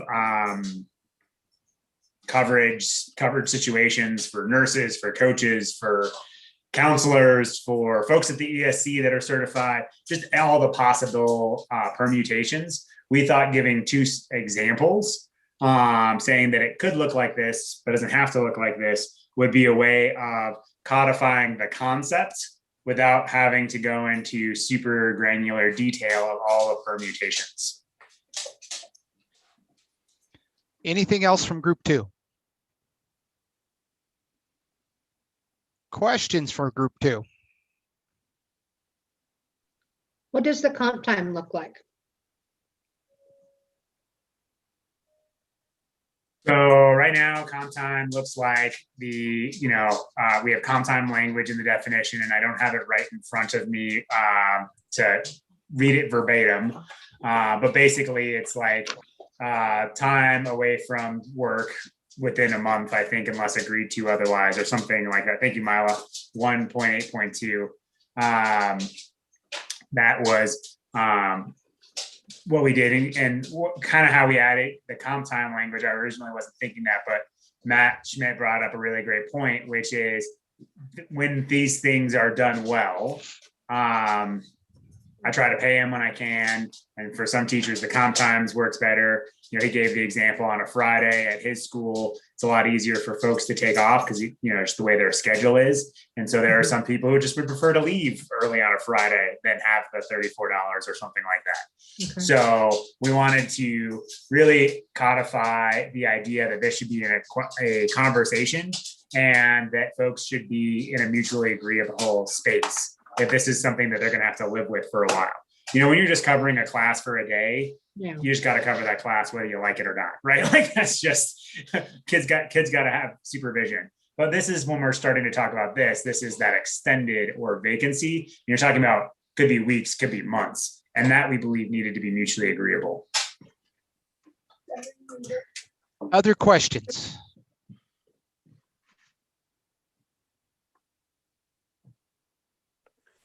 This is not a question, but it was a comment that our group had while we were spying on your work. Well done, by the way. And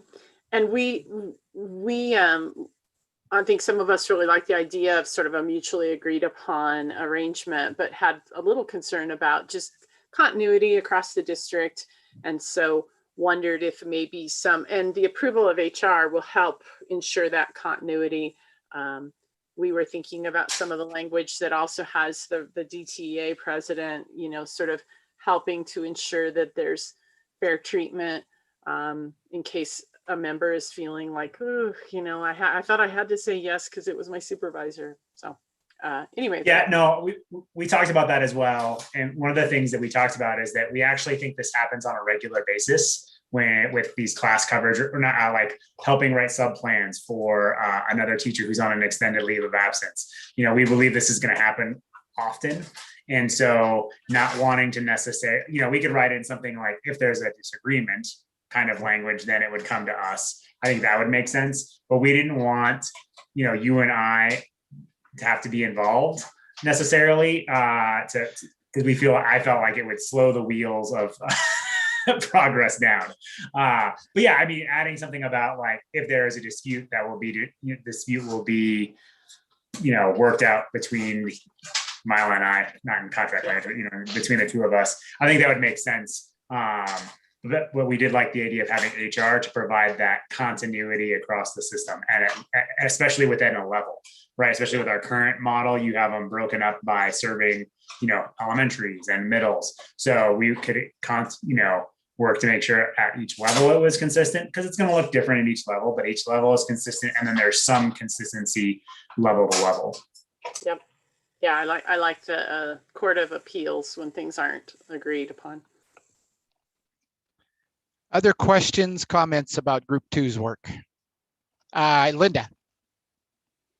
Linda, you're muted. I can't figure this stuff out. I do have a concern about the mutually agreed upon, because the teacher is in a subordinate position. And although not all, or maybe not even many administrators might take advantage of that, so that they would take lesser amounts of comp time, money, whatever you want. So I just, it needs to be that the principal or whoever is making a decision and the teacher feel like they're on even ground, that there isn't that hierarchy that sometimes happens between a subordinate and their superior.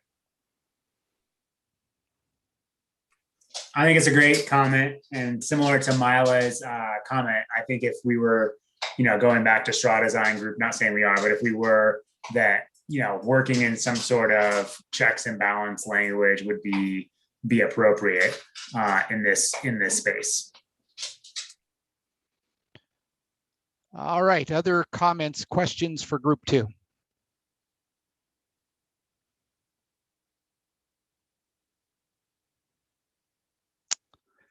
Okay, seeing none. Group 1. Do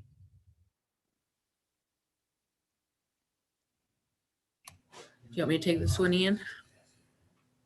All right, so we actually came up with 3 different lanes of situations in this one.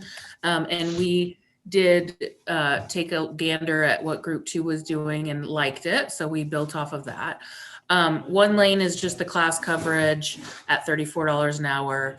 The second one is when the certified educator assumes the roles and responsibilities of another person in addition to their assigned roles and responsibilities.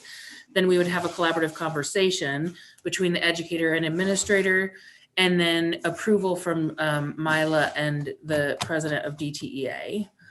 So we did add that piece.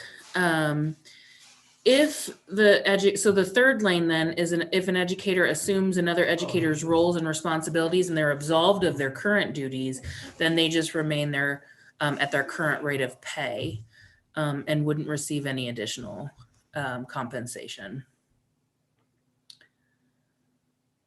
And I don't know that we are totally done. If we did go back into straw design, we could probably use it, but I think we're good for right now. Okay. Anything else, team?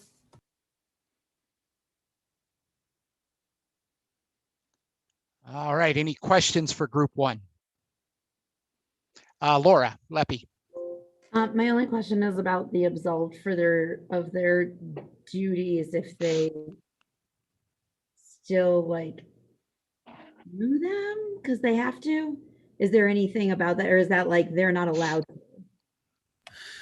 So I think in our conversation, it would be like if you had a cells who needed to go back and be a fifth grade teacher, they would no longer, and it was a long-term thing, they would no longer do their cells job. They would just be the fifth grade teacher. So they wouldn't have to do both. Okay, so if they were like a GT or STEM or whatever, they would have, someone else would take on those duties if they needed to be done. If they did need to be done, or they just wouldn't get done. Okay, perfect, thank you. Other questions for group one?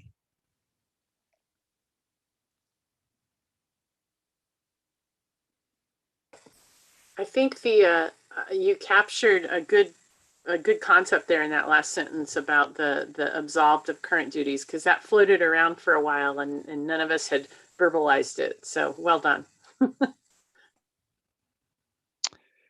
Other questions, comments for group one? Okay, so question for you. Heather insinuated somewhat that you may want to go back to straw design for a few more minutes, or the other option that you have is you keep getting closer and closer, and I'm wondering, and I'm asking this as a question, are you close enough that this could go to a small group to merge the language of the three straw designs and have it brought back? You guide Jim and I as to what you want to do.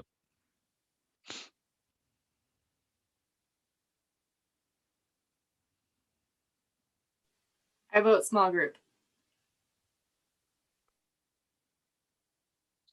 I'm seeing a lot of agreement with that. So do you want to form your Strada group?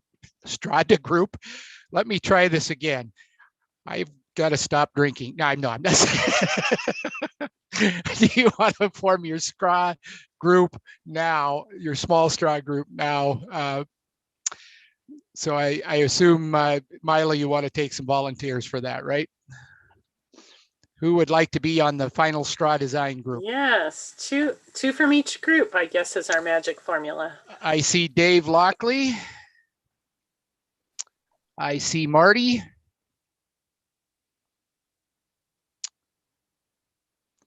Okay, Dave and Marty, get that done for us. And all right, I'll put myself down. Mila. Even though it takes a lot of time, Dave. We need, what do we need? 3 more? Ian? Sandy, did I see your hand? I was cheering for Ian, but do we Oh. need it? Do we need, thanks Ian. Do we need it? But we need an administrator from our group though, right? Yes.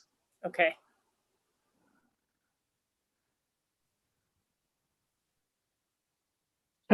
Heather has her nose. I feel like you have more invested in this, but I'm happy to be the person that joins the team. I can do it too. It's a toss up. You pick, Dave. Me pick? Yeah, why not? Well, you're putting me on the spot here. Huh? All right, Teresa, we're going to put you on there. All right. Okay. 1, 2, 3, 4, 5. We need one more. We need a DTA member from group 3. Group 3. Yep. DTEA member from group 3. And I have no idea what groups you're in. So Deb, are you talking? Because you're on mute.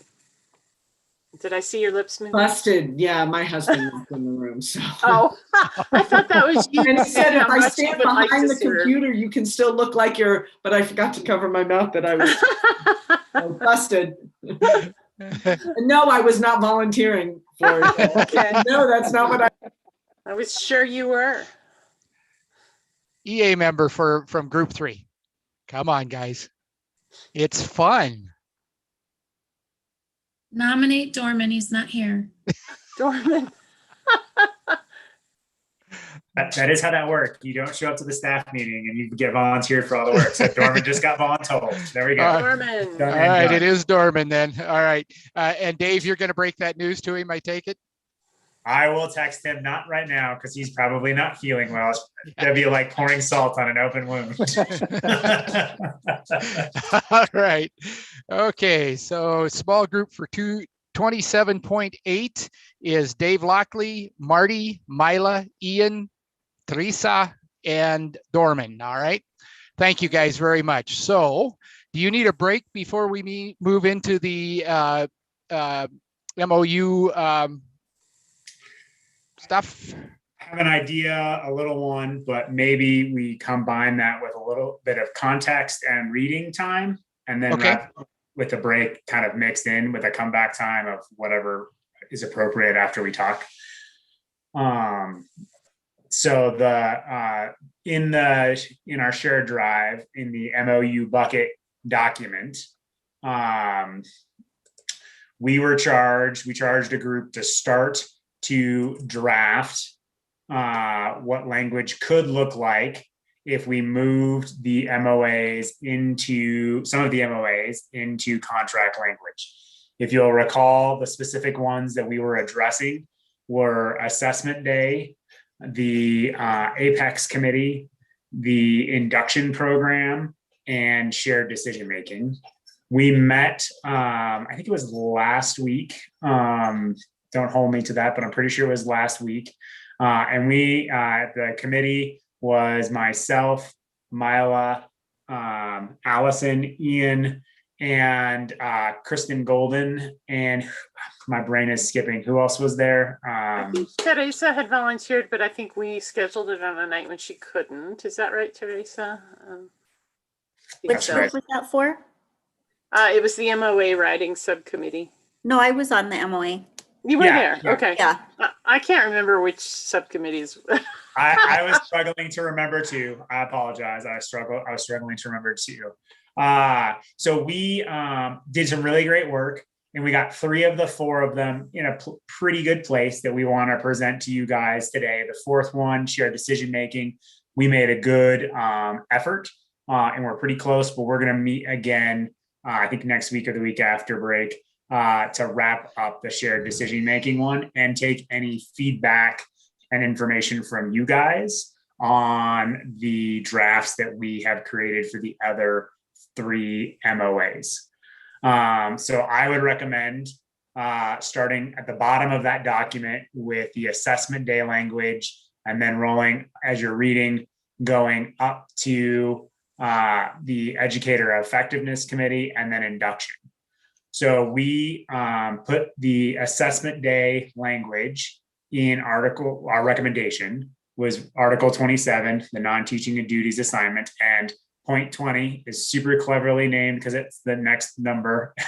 It goes to 19 right now, so it's 20. So that one, so you can read that, take a look at it. Then we placed the Apex committee and the induction language inside of our evaluation article. We didn't feel like either one of those was standalone, but we felt like that was the most logical place for them. If somebody comes up with something better, please don't hesitate. We were just doing our best thinking. And as a side note, like I don't want to necessarily go into it right now because the shared decision-making one's not quite ready. We did think based on feedback from this group that we would put the shared decision-making as a new article independent of the other articles. So that's just a brief background. So we'd be looking at the 3 induction, Apex committee, and the assessment day language. And so I don't know, Dave, do you want to do like 15 minutes total? Maybe, so come back around 7:30-ish. I don't know. That works for me. Does that work for the rest of the group? Yeah. Okay. So 15-minute break. You can look over the stuff that Dave has talked about. And then Dave, what's your plan when we come back? What do you need done with these? Anything? Yeah, so what I'd like to do is take one article at a time. You guys go ahead on break. I'm just talking to Dave now. Yeah, go ahead. Like with the assessment day one, it's relatively short. I think we can, if people, either make any minor changes that need to be made now, and if there are no minor changes, then then approve it if it's good. If there's heartburn or what other things, we can go back to the writing team with some feedback. I think the induction and the Apex committee one will probably be one where we're taking feedback back to the writing group, because I think there's going to be, just because they're longer and more complex, I think we won't be in a place of voting on those today. I'm assuming that there'll be enough stuff that says that we need to go back and do some minor revisions. Okay, can you tell me where to find those, Dave? I'm looking and I don't know if I'm in the right place. Look at the bottom of the MOA bucket. Yeah, I can't even find the MOA bucket right now. Here's what I'll do, Dave. I'll just share the document with you right now, and it'll show up. Okay. So there you go. Should be on its way as soon as the internet catches up with us. Sounds good. Thank you, Dave. Have a good break. Thanks.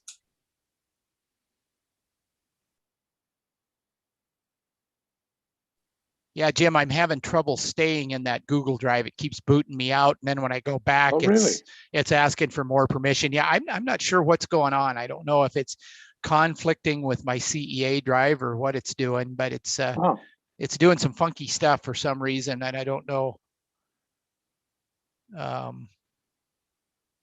Yeah, I don't know why. The minute I went out of 27.8, I'm back into all my shared drive stuff, and so it's kind of bizarre. So what do you have when you share drive? What do you see? Okay, here we go. I found it. Okay. I had the wrong one open, that's why. Oh, okay. So it's clear at the bottom of the buckets, right? Right. I have nothing. Okay, I see it. Yeah, it's way down there. Yep, got it. Shared decision making starts with shared decision making. Okay, I've got it. Yep. Thanks. Yep, I got her.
Dave, what time are we coming back?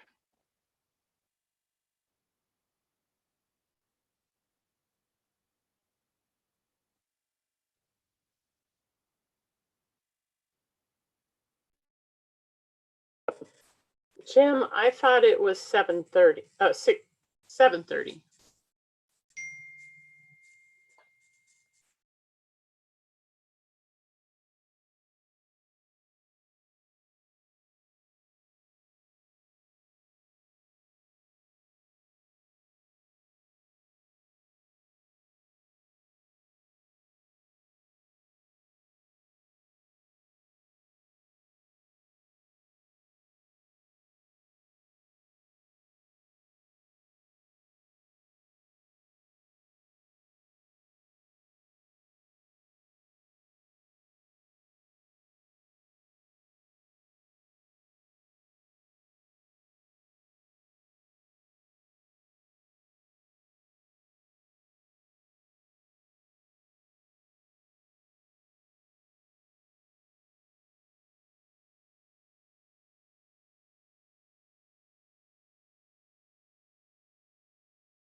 Dave, right after you send it to me, I found it. I was in the wrong folder.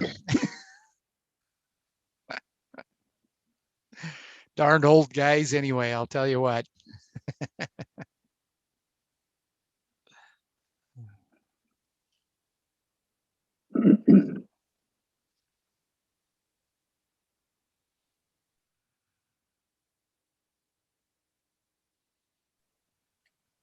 Nice job, whoever all did this.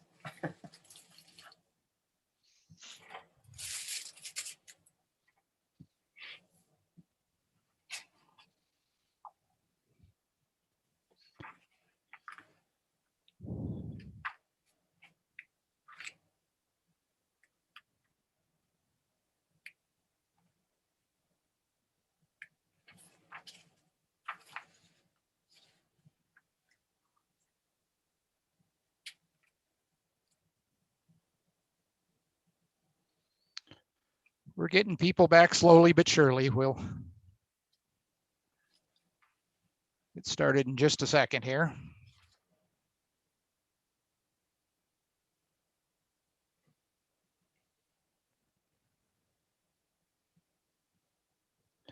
All right, Dave, do you want to explain what you want to do with each, and then we'll move forward, all right? Yep. So if it's amenable to the group, what I'd like to do is go through them one at a time. I think the first one, my hope is that with some minor corrections, if there's anything, we can approve it. My assumption is that the other ones, we're taking questions, taking feedback, and potentially taking it back to the writing group to do some more revisions on. I mean, if it's in a good spot with some minor revisions, then, you know, would love to be able to get a consensus vote on them. But I think the induction and Apex committee ones may be longer.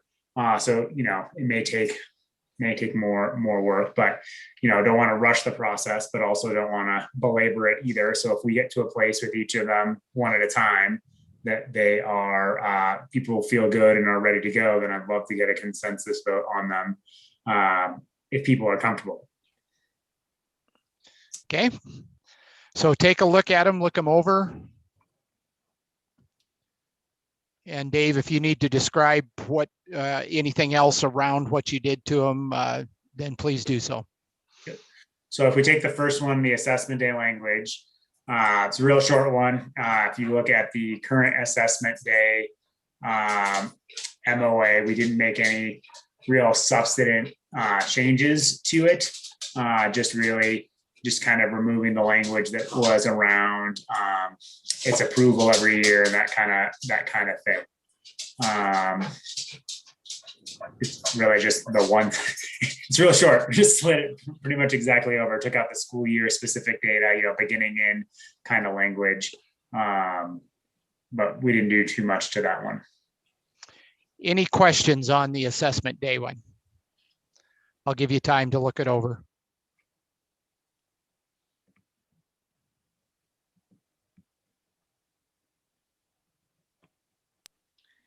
If it's going into the contract instead of an MOA, why wouldn't it just read that the district agrees to give elementary 2 or 3 assessment days a year to be determined by the contract, by the calendar committee? So the idea that I'm, you know, based on this, that, you know, if we were to, Linda might correct me or add more to the context, but if the idea of the mid-year assessment day was the key element to that. So you have the beginning of the year and end of the year assessments, but it's the mid-year assessment that was in the contract and what we were trying to preserve in that space. Right, but now that it's in contract, why wouldn't it just be agrees the So you're talking about cutting before the comma? Or Well, just say just in district terms of agrees? changing that language from recognizing the need for an additional assessment day, why wouldn't we just say the district agrees that there are 3 assessment days, one at the beginning, one mid-year, and one at the end? Because it's no longer additional if it's going into the contract. Well, it's It was additional at additional as an elementary. MOA. It's additional elementary, not at secondary and other spaces. So it gets a Got it. little bit funkier in secondary.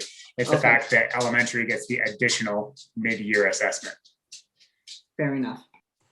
Okay. Other questions about this one?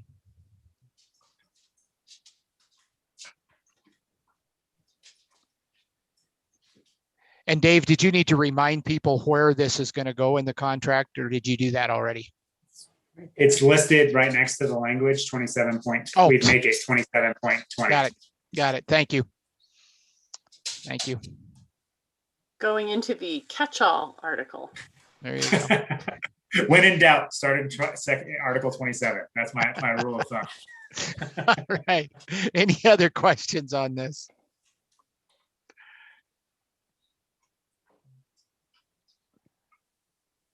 All right, then let me see your thumbs.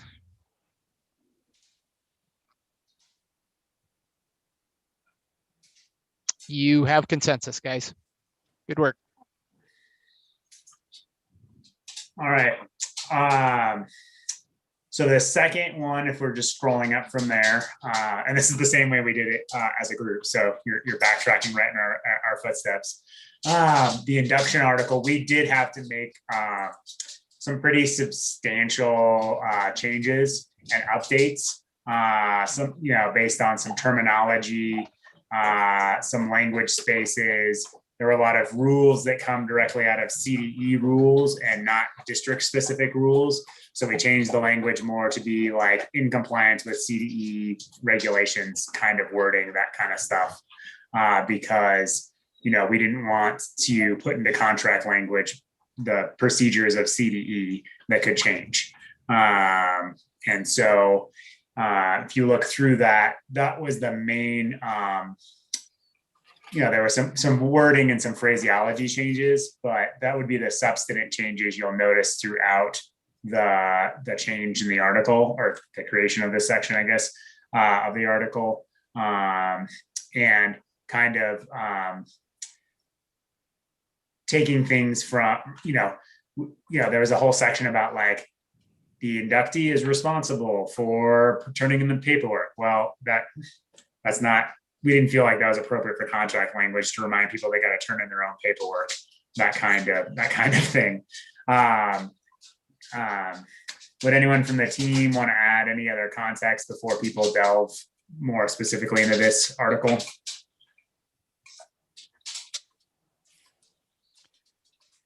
And Dave, I do have one hand up, so. Okay. All right, Shelley? Well, I got confused. I thought we were scrolling up, so I thought we were doing educator effectiveness, but then it sounded like you were talking about the induction. Yeah, I totally screwed up my own thing. That's my bad. I said that and then I messed up. That's my bad. My apologies. So you are on the induction licensure one, right? I mean, frankly, that with both of them, those were the substantive changes we made, was to make sure the language was accurate and remove things that were CDE processes. So my comments are exactly the same for both articles.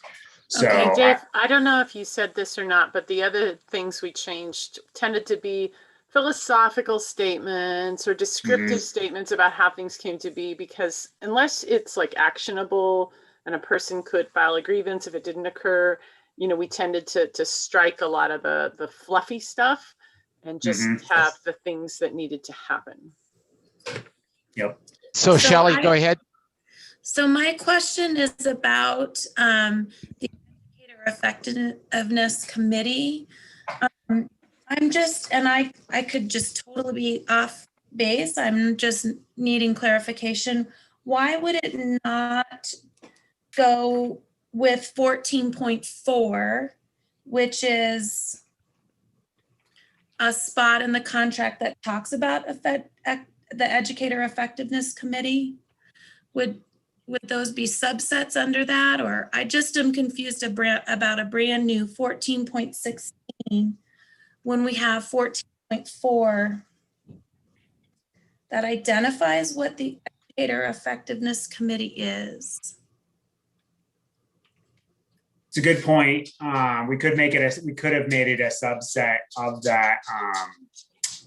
Definitely could have. What I was, and I made this recommendation, and so I'm just going to explain my thinking, and then others can, like I said, the exact placement of the article was a guess, not a hardcore belief statement. So when we are looking at that section about the Educator Effectiveness Committee and its composition, what we could have done is we could just roll, you're right, this under that section. But I was actually thinking after our committee's meeting and was going to talk about this, was that I actually don't think in the flow of the article, that statement makes sense for the flow of the article, and really having all of it outside of that spot would make a little bit, in my opinion, more sense in that space. But you're right, we should, that's a good catch that I didn't mention either to the committee or today, that we might want to combine those two statements in a final version. So Dave, are you suggesting that perhaps merging 14.4, but bringing it down to a different place in the article for flow? Yeah. Is that kind of what you're thinking? I agree too. Shelley, thanks. I don't think any of us caught that 14.4 really was covering that territory. So it feels to me like those need to be blended. So what you're saying is that 14.4 may fit with 14.16, correct? Is that what I'm hearing? Okay. Other discussion. Dave, you started to say something, sorry. No, what I mean is, well, it's more, I was actually just speaking to myself out loud, but I'm going to make a note to add a comment to the document so that when the team comes back together, we can discuss how to blend those two sections instead of trying to wordsmith it at 7:45 at night. So do you want to wait for a consensus vote until you do that, or do you want to take a consensus vote on what's there and then blend it later? I would prefer to give people the finished product and not not wordsmith it after the fact. I don't think it will take much, and I think it'll be a quick read once we're done. Okay. So we're going to wait on that one to get a consensus until it's blended, right? Kathy. Just wondering what important to provide advice about important considerations. Like, what does that mean? So I can tell you in practice what that means. So the committee is based on how we've made it up. They give input on everything from, what kind of trainings we need. Are the materials adequate? Do we meet all the needs of all the different types of educators when we're doing evaluations? It's we have done, like when CDE did their revision of the rubric, the district leaned on this committee to be the ones to work with, to provide our comments to CDE on the changes to the rubric. So it's a catch-all statement for just kind of, and it's from the original language, not anything we wrote. But it's just to make sure that the scope isn't narrow to the point of just the things listed here, but just is the idea of pulling people together to be able to get multiple inputs and multiple perspectives on all the things that impact evaluation. Could it be something like relevant topics or relevant subjects? Consideration to me seems more like a part of a discussion, but that's probably wordsmithy, but Yeah, no, it's fair. What I can do is I'll add a comment to find a different word to that section, and maybe the committee can noodle on what that word could be instead of trying to find the perfect word right now. All right. Other discussion on the ed effectiveness one?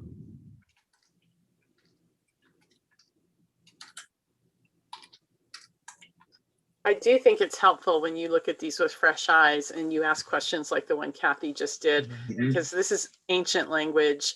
And I think sometimes we don't stop to say, what does that really mean? So I appreciate that and welcome any more of those questions about word choice.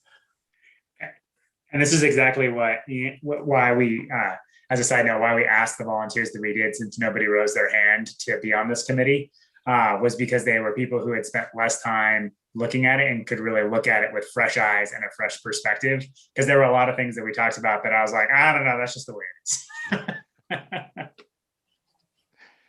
All right, other discussion on this one?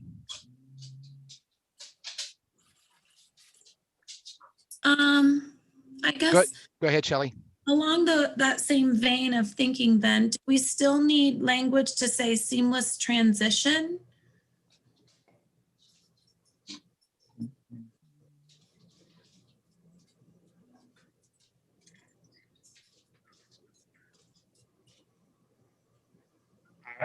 I would say no.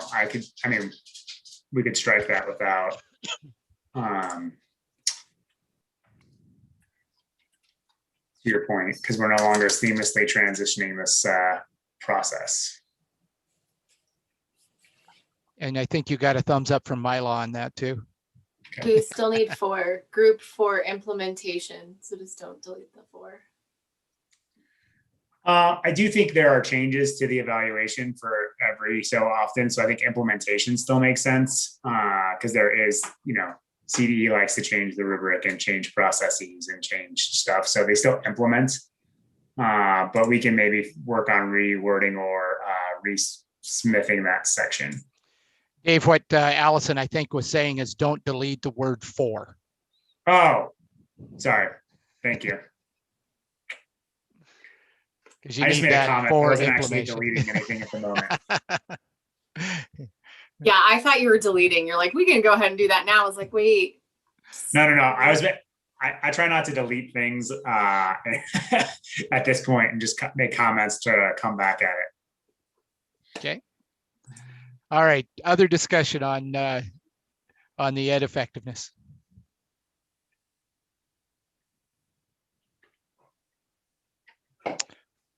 Okay, Dave, I don't see any, so we'll bring that one back once it's fixed to get consensus. What's the next one? So the next one is actually induction this time.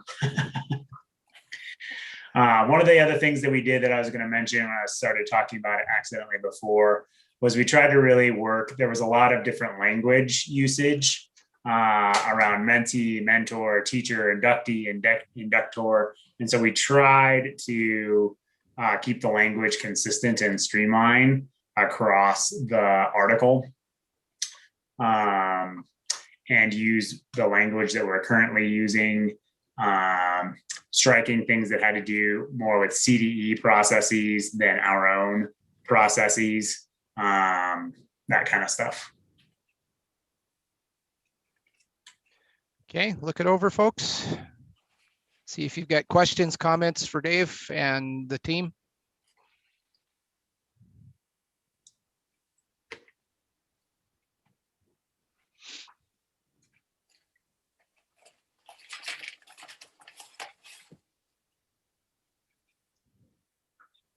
Ian. As a member of the team, I should have caught this, but we've got teacher, initially licensed educator. So I wasn't sure. I'm not sure if we discussed that or if that was one of the many. Yeah, I have a note on my own note paper, and Allison sent me some stuff to try to figure it out. We were trying to figure out the induction program for other licensed educators. Right now, this is only for teachers as far as I'm aware, but we needed to just do some double checking. And so that work's not completed yet. So that's on my to-do list for our next meeting. I was going to bring that up to the group. There are initial and professional licenses for every certified, like SSPs, but I think that induction is similar for each of those roles, but I think your work to double check that will be helpful. Yeah, I want to make sure that if we're saying we're going to provide induction for everybody or just teachers, that we can actually live up to that, because that's, and work with Jen Weiss to figure out what we're doing for those other folks. I just, in between that meeting and this meeting, I did not have the opportunity to do that work yet.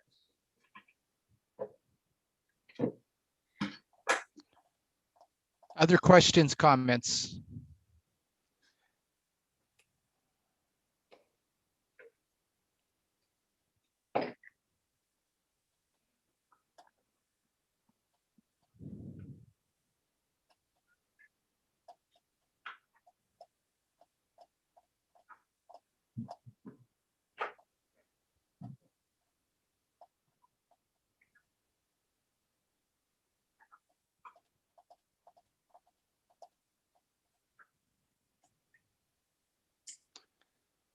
Okay.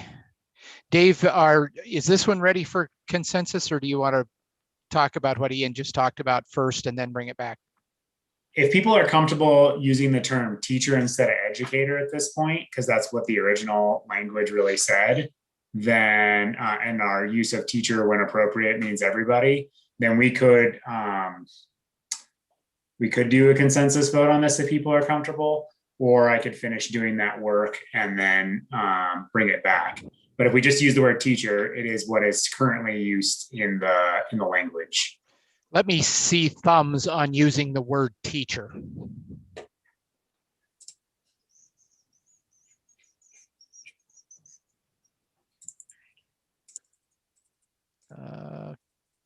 Laura Mitchell, I can't see your, oh, I see it now. Okay.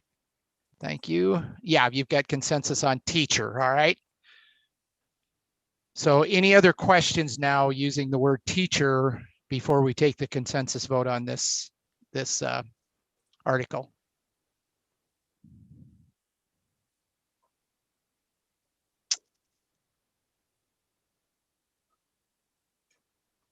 All right, let me see your thumbs. And you have consensus on that one. Very good. So the next one, we did not, we're not finished with this work yet. So just bear that in mind. If you're too mean, I might have to cry or something, I don't know. But it's the shared decision-making article, and we are, like I said, still in process with that language.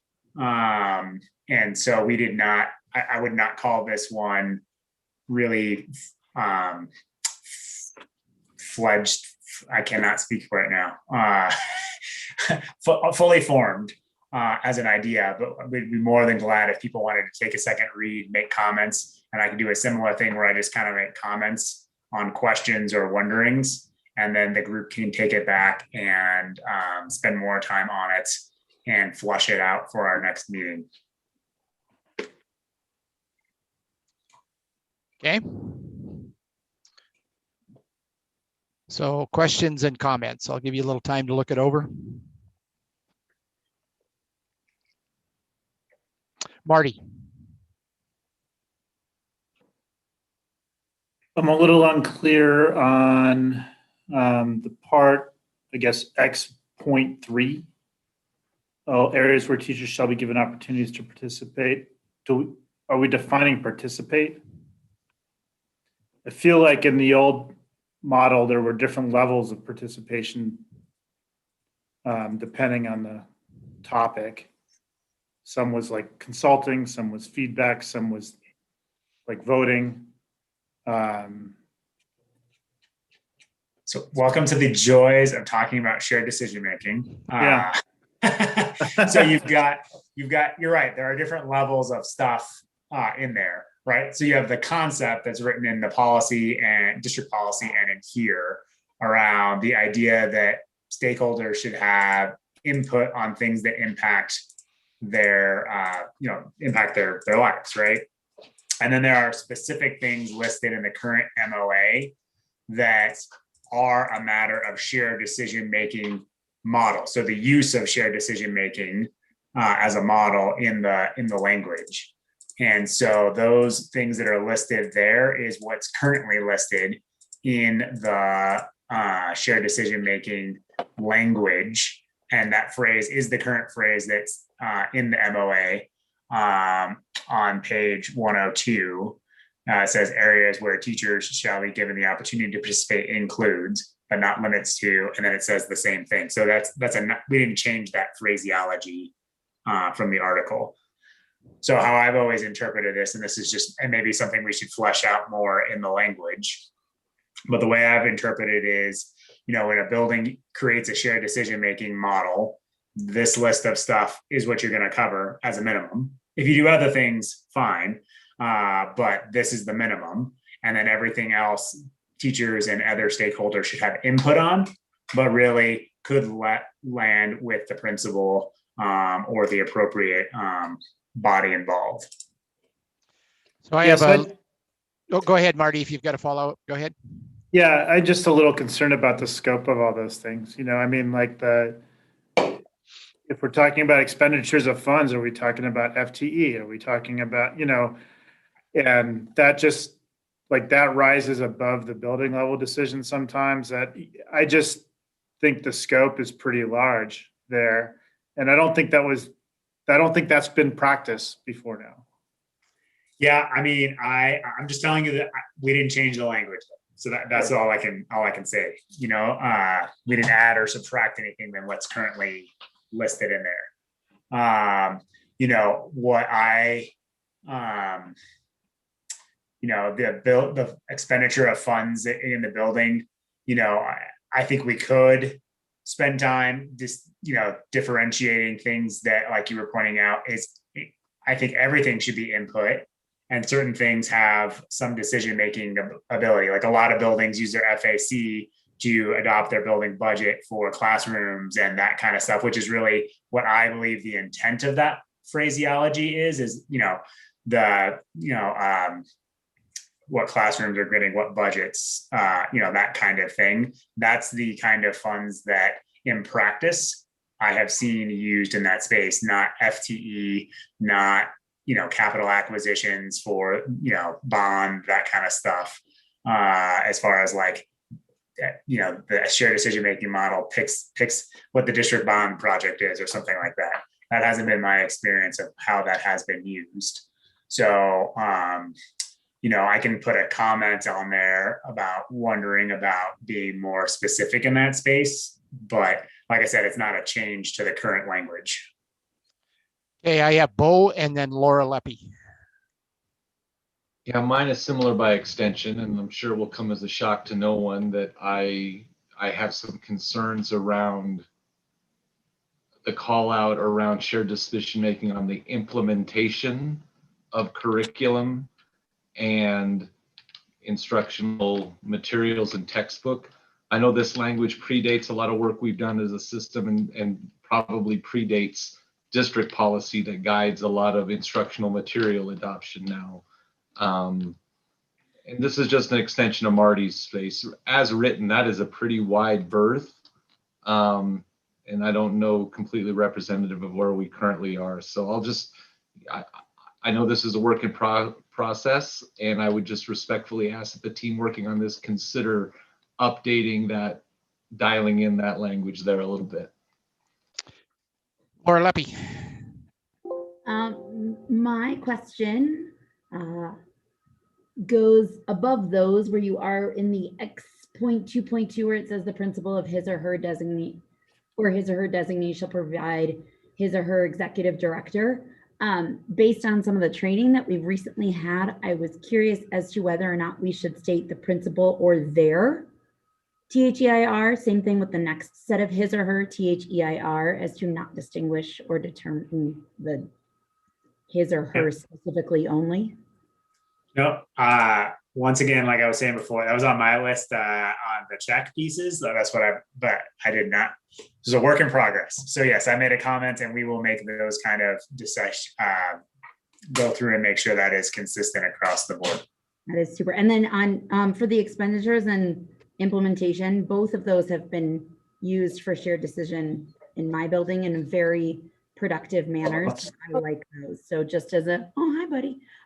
Just as an FYI for Bo and Marty, we used some of like the FAC ILT, took it out to people, brought it back about like, you know, academic funds and like gardens and extra stuff outside, like those kinds of things, and shared spaces. And so it was used pretty properly, if that helps in any way, shape, or form. When we adopted College of William and Mary, it was like, who can help and who can talk about it and stuff like that, just as some reference. Be clear, I think there's a space here for this. I think the scope needs to be defined. I don't think a building can operate if it's everything. Okay. I still have all three of your hands up. I think you probably forgot to put them down, but Bo, did you have more? Okay. Laura, did you have more? Shoot, sorry, no. Oh, no, thanks, guys. Thanks. Any other discussion on this one? I can't put my hand down though.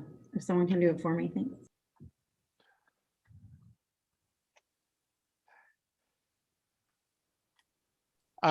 Chris.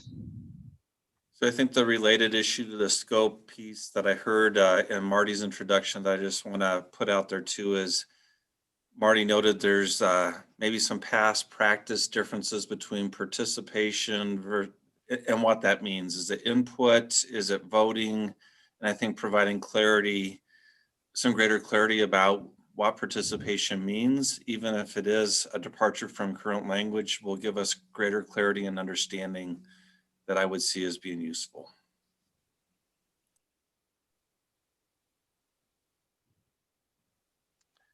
Okay, other discussion.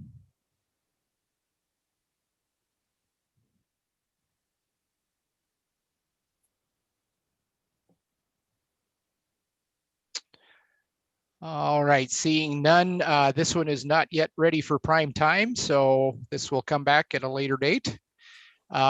Was that the last one, Dave? Yep. So yeah, there was only the 4 that we were rolling into the contract. So that was the charge to work on those 4. And so my hope is that we can fine tune the Apex committee language, and then the work on this one. I have a sneaking suspicion that we'll need to put shared decision making, have a deeper conversation about some of those, because I think the recommendations may or may not need further conversation, depending on if we're substantively changing, because we were on the other ones trying not to substantively change anything, just update and pull into the contract. So, I mean, by substantively, I mean like physically changing the words. Like if we start adding additional concepts into the article, we may need to make a recommendation, but then have a conversation about it next time. Okay. All right, so that was your agenda. Anything else for the good of the order? No, I think I'll have to break your hearts and end early tonight. Well, I could give a half an hour eulogy or something like that. Yeah, but, no, it's okay. It's okay. I do have a half thing that Milo and I were discussing that I just wanted to run past you guys. Currently, we've been doing our subcommittee meetings because we did these meetings live for YouTube. We've been doing all of our subcommittee work in that format as well. But Milo and I were chatting about just posting the webinar links similar to how we do our straw design groups. So those wouldn't be available to YouTube. The link would still be posted. The agendas are still posted. People could still go into the Zoom link and observe the meetings. But, we were just trying to be considerate of, Gene and Roddy's and the IT department's time with some of these subcommittee works. They do great work and I appreciate all of their time. But as we're doing more subgroups, especially as the spring goes on, we wanted to make sure that we weren't overtaxing their department. And also we've run into a couple of scheduling things where like, well, we can't do that because the board meeting's happening at the same time and they got to start this. So we got to jump off here. And that would just give us more ability and flexibility to schedule things when it works for the committee versus other district IT considerations. So I wanted to make sure, you know, if anyone had super heartburn or wonderings or whatever, and say it live for YouTube so that everyone heard me just say that, that potential change. Does anyone have any questions or heartburn or thoughts on that?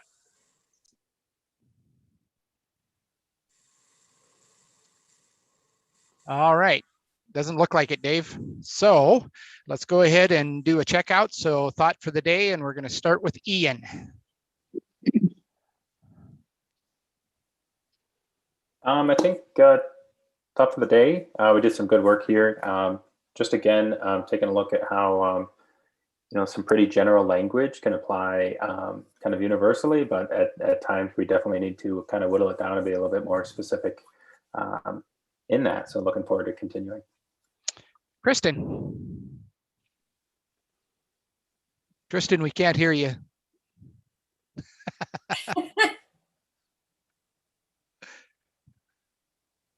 Okay. All right. Yeah, if you get it before we're done, Kristen, let us know and we'll come back to you. Kathy.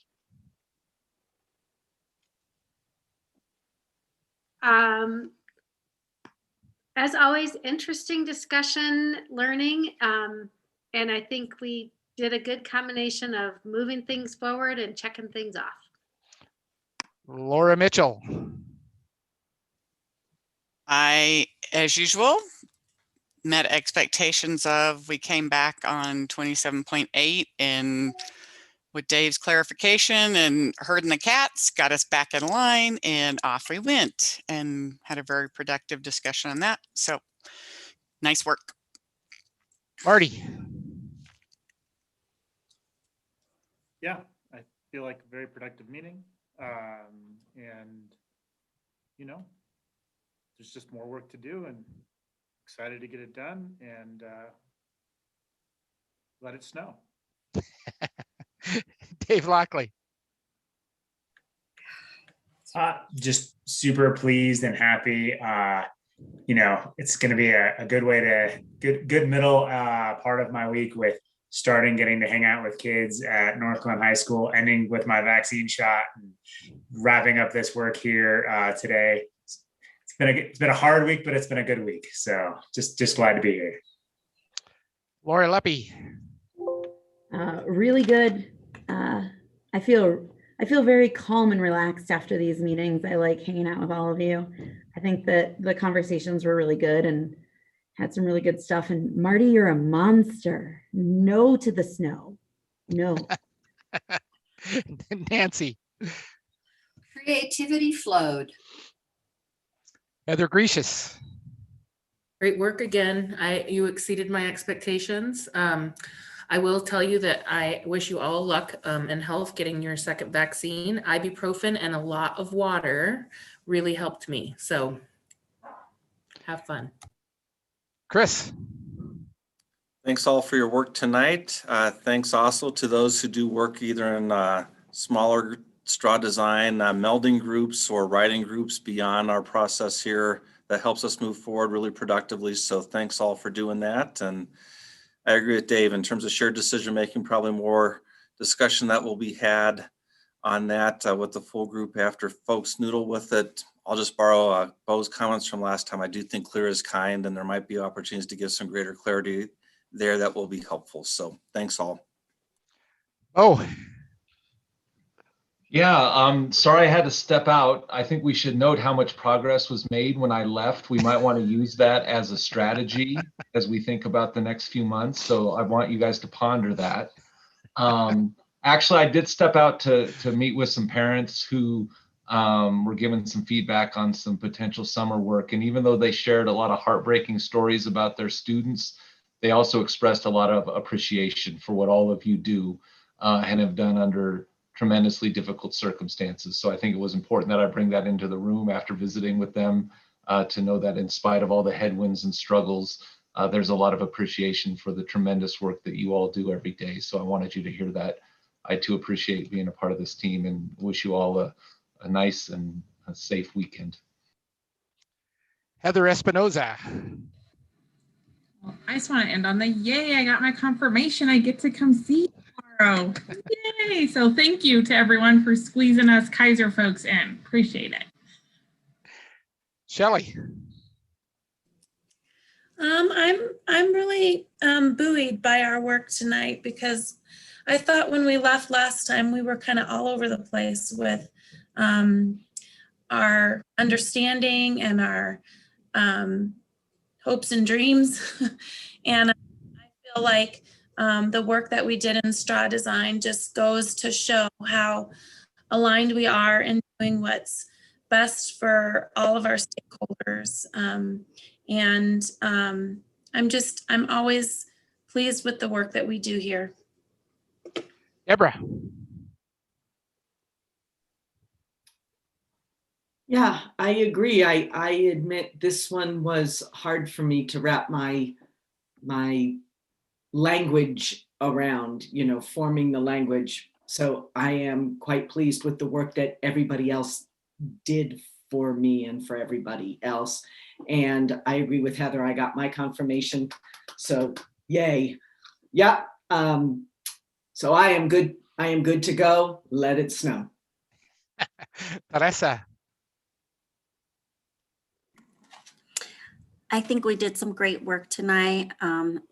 Like Ann said, we took it to a small group, but there were still some things that we need to adjust and look at. So I think we'll still continue to do good work with that and bring it back. And I just want to wish everyone well as they're getting their vaccines, and stay safe when the snow hits. And Laura, please be careful driving to the mountains. Allison. I mean, even though we didn't get to put a big check mark next to that whole class coverage conversation, we did get one little tiny check mark. So I'm going to call that a win for the night. Linda. Great discussion, and I second Chris. Thanks to all of those people who willingly serve on the writing committees and provide us with better clarity. Sandy. I was this last board meeting I was watching, and a friend of mine, a coworker, was texting me while it was going on, which usually happens. She usually needs me to translate something that they're talking about. And she, a period of time passed, she hadn't realized that the board meeting got over and YouTube had just rolled into the next video. And it was Dave, whatever writing group, you were in some writing group, and that was the one that played next. And she texted me, she goes, "Why is Dave talking about commas? Are they really talking about deleting like the word the? Why are they talking about it? Is this serious work?" And I'm like, "Oh, you don't watch bargaining very often." So I'm very grateful for you guys, you group of people who are just as detail oriented about that thing as I am, and see the importance in it and spend the time. So thanks, everyone. Geez, Dave, you're infamous, huh?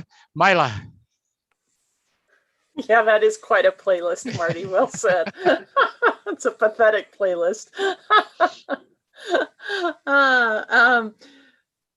Yeah, good work tonight. We did, Allison, we got 2 tiny check marks on a couple of the MOAs. So I'm counting 2. Here's some good news. We won't see each other again for a month. You will be enjoying your spring break during our next scheduled meeting time. And I really hope it is very enjoyable, and that you take some time to recharge and do things that you love to do. And when we come back, we'll finish up a bunch of stuff, and we will do a little bit of work in the wonderful world of benefits. How's that to keep you coming back? Matt. Wow, Milo, I don't know if I can follow up that tantalizing prospect there. That's a tough one to follow.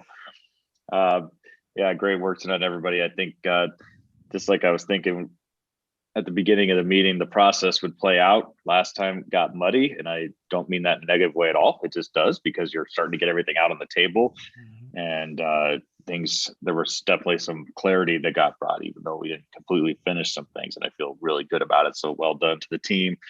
Awesome. Yeah, we got to help that playlist out for whoever that is.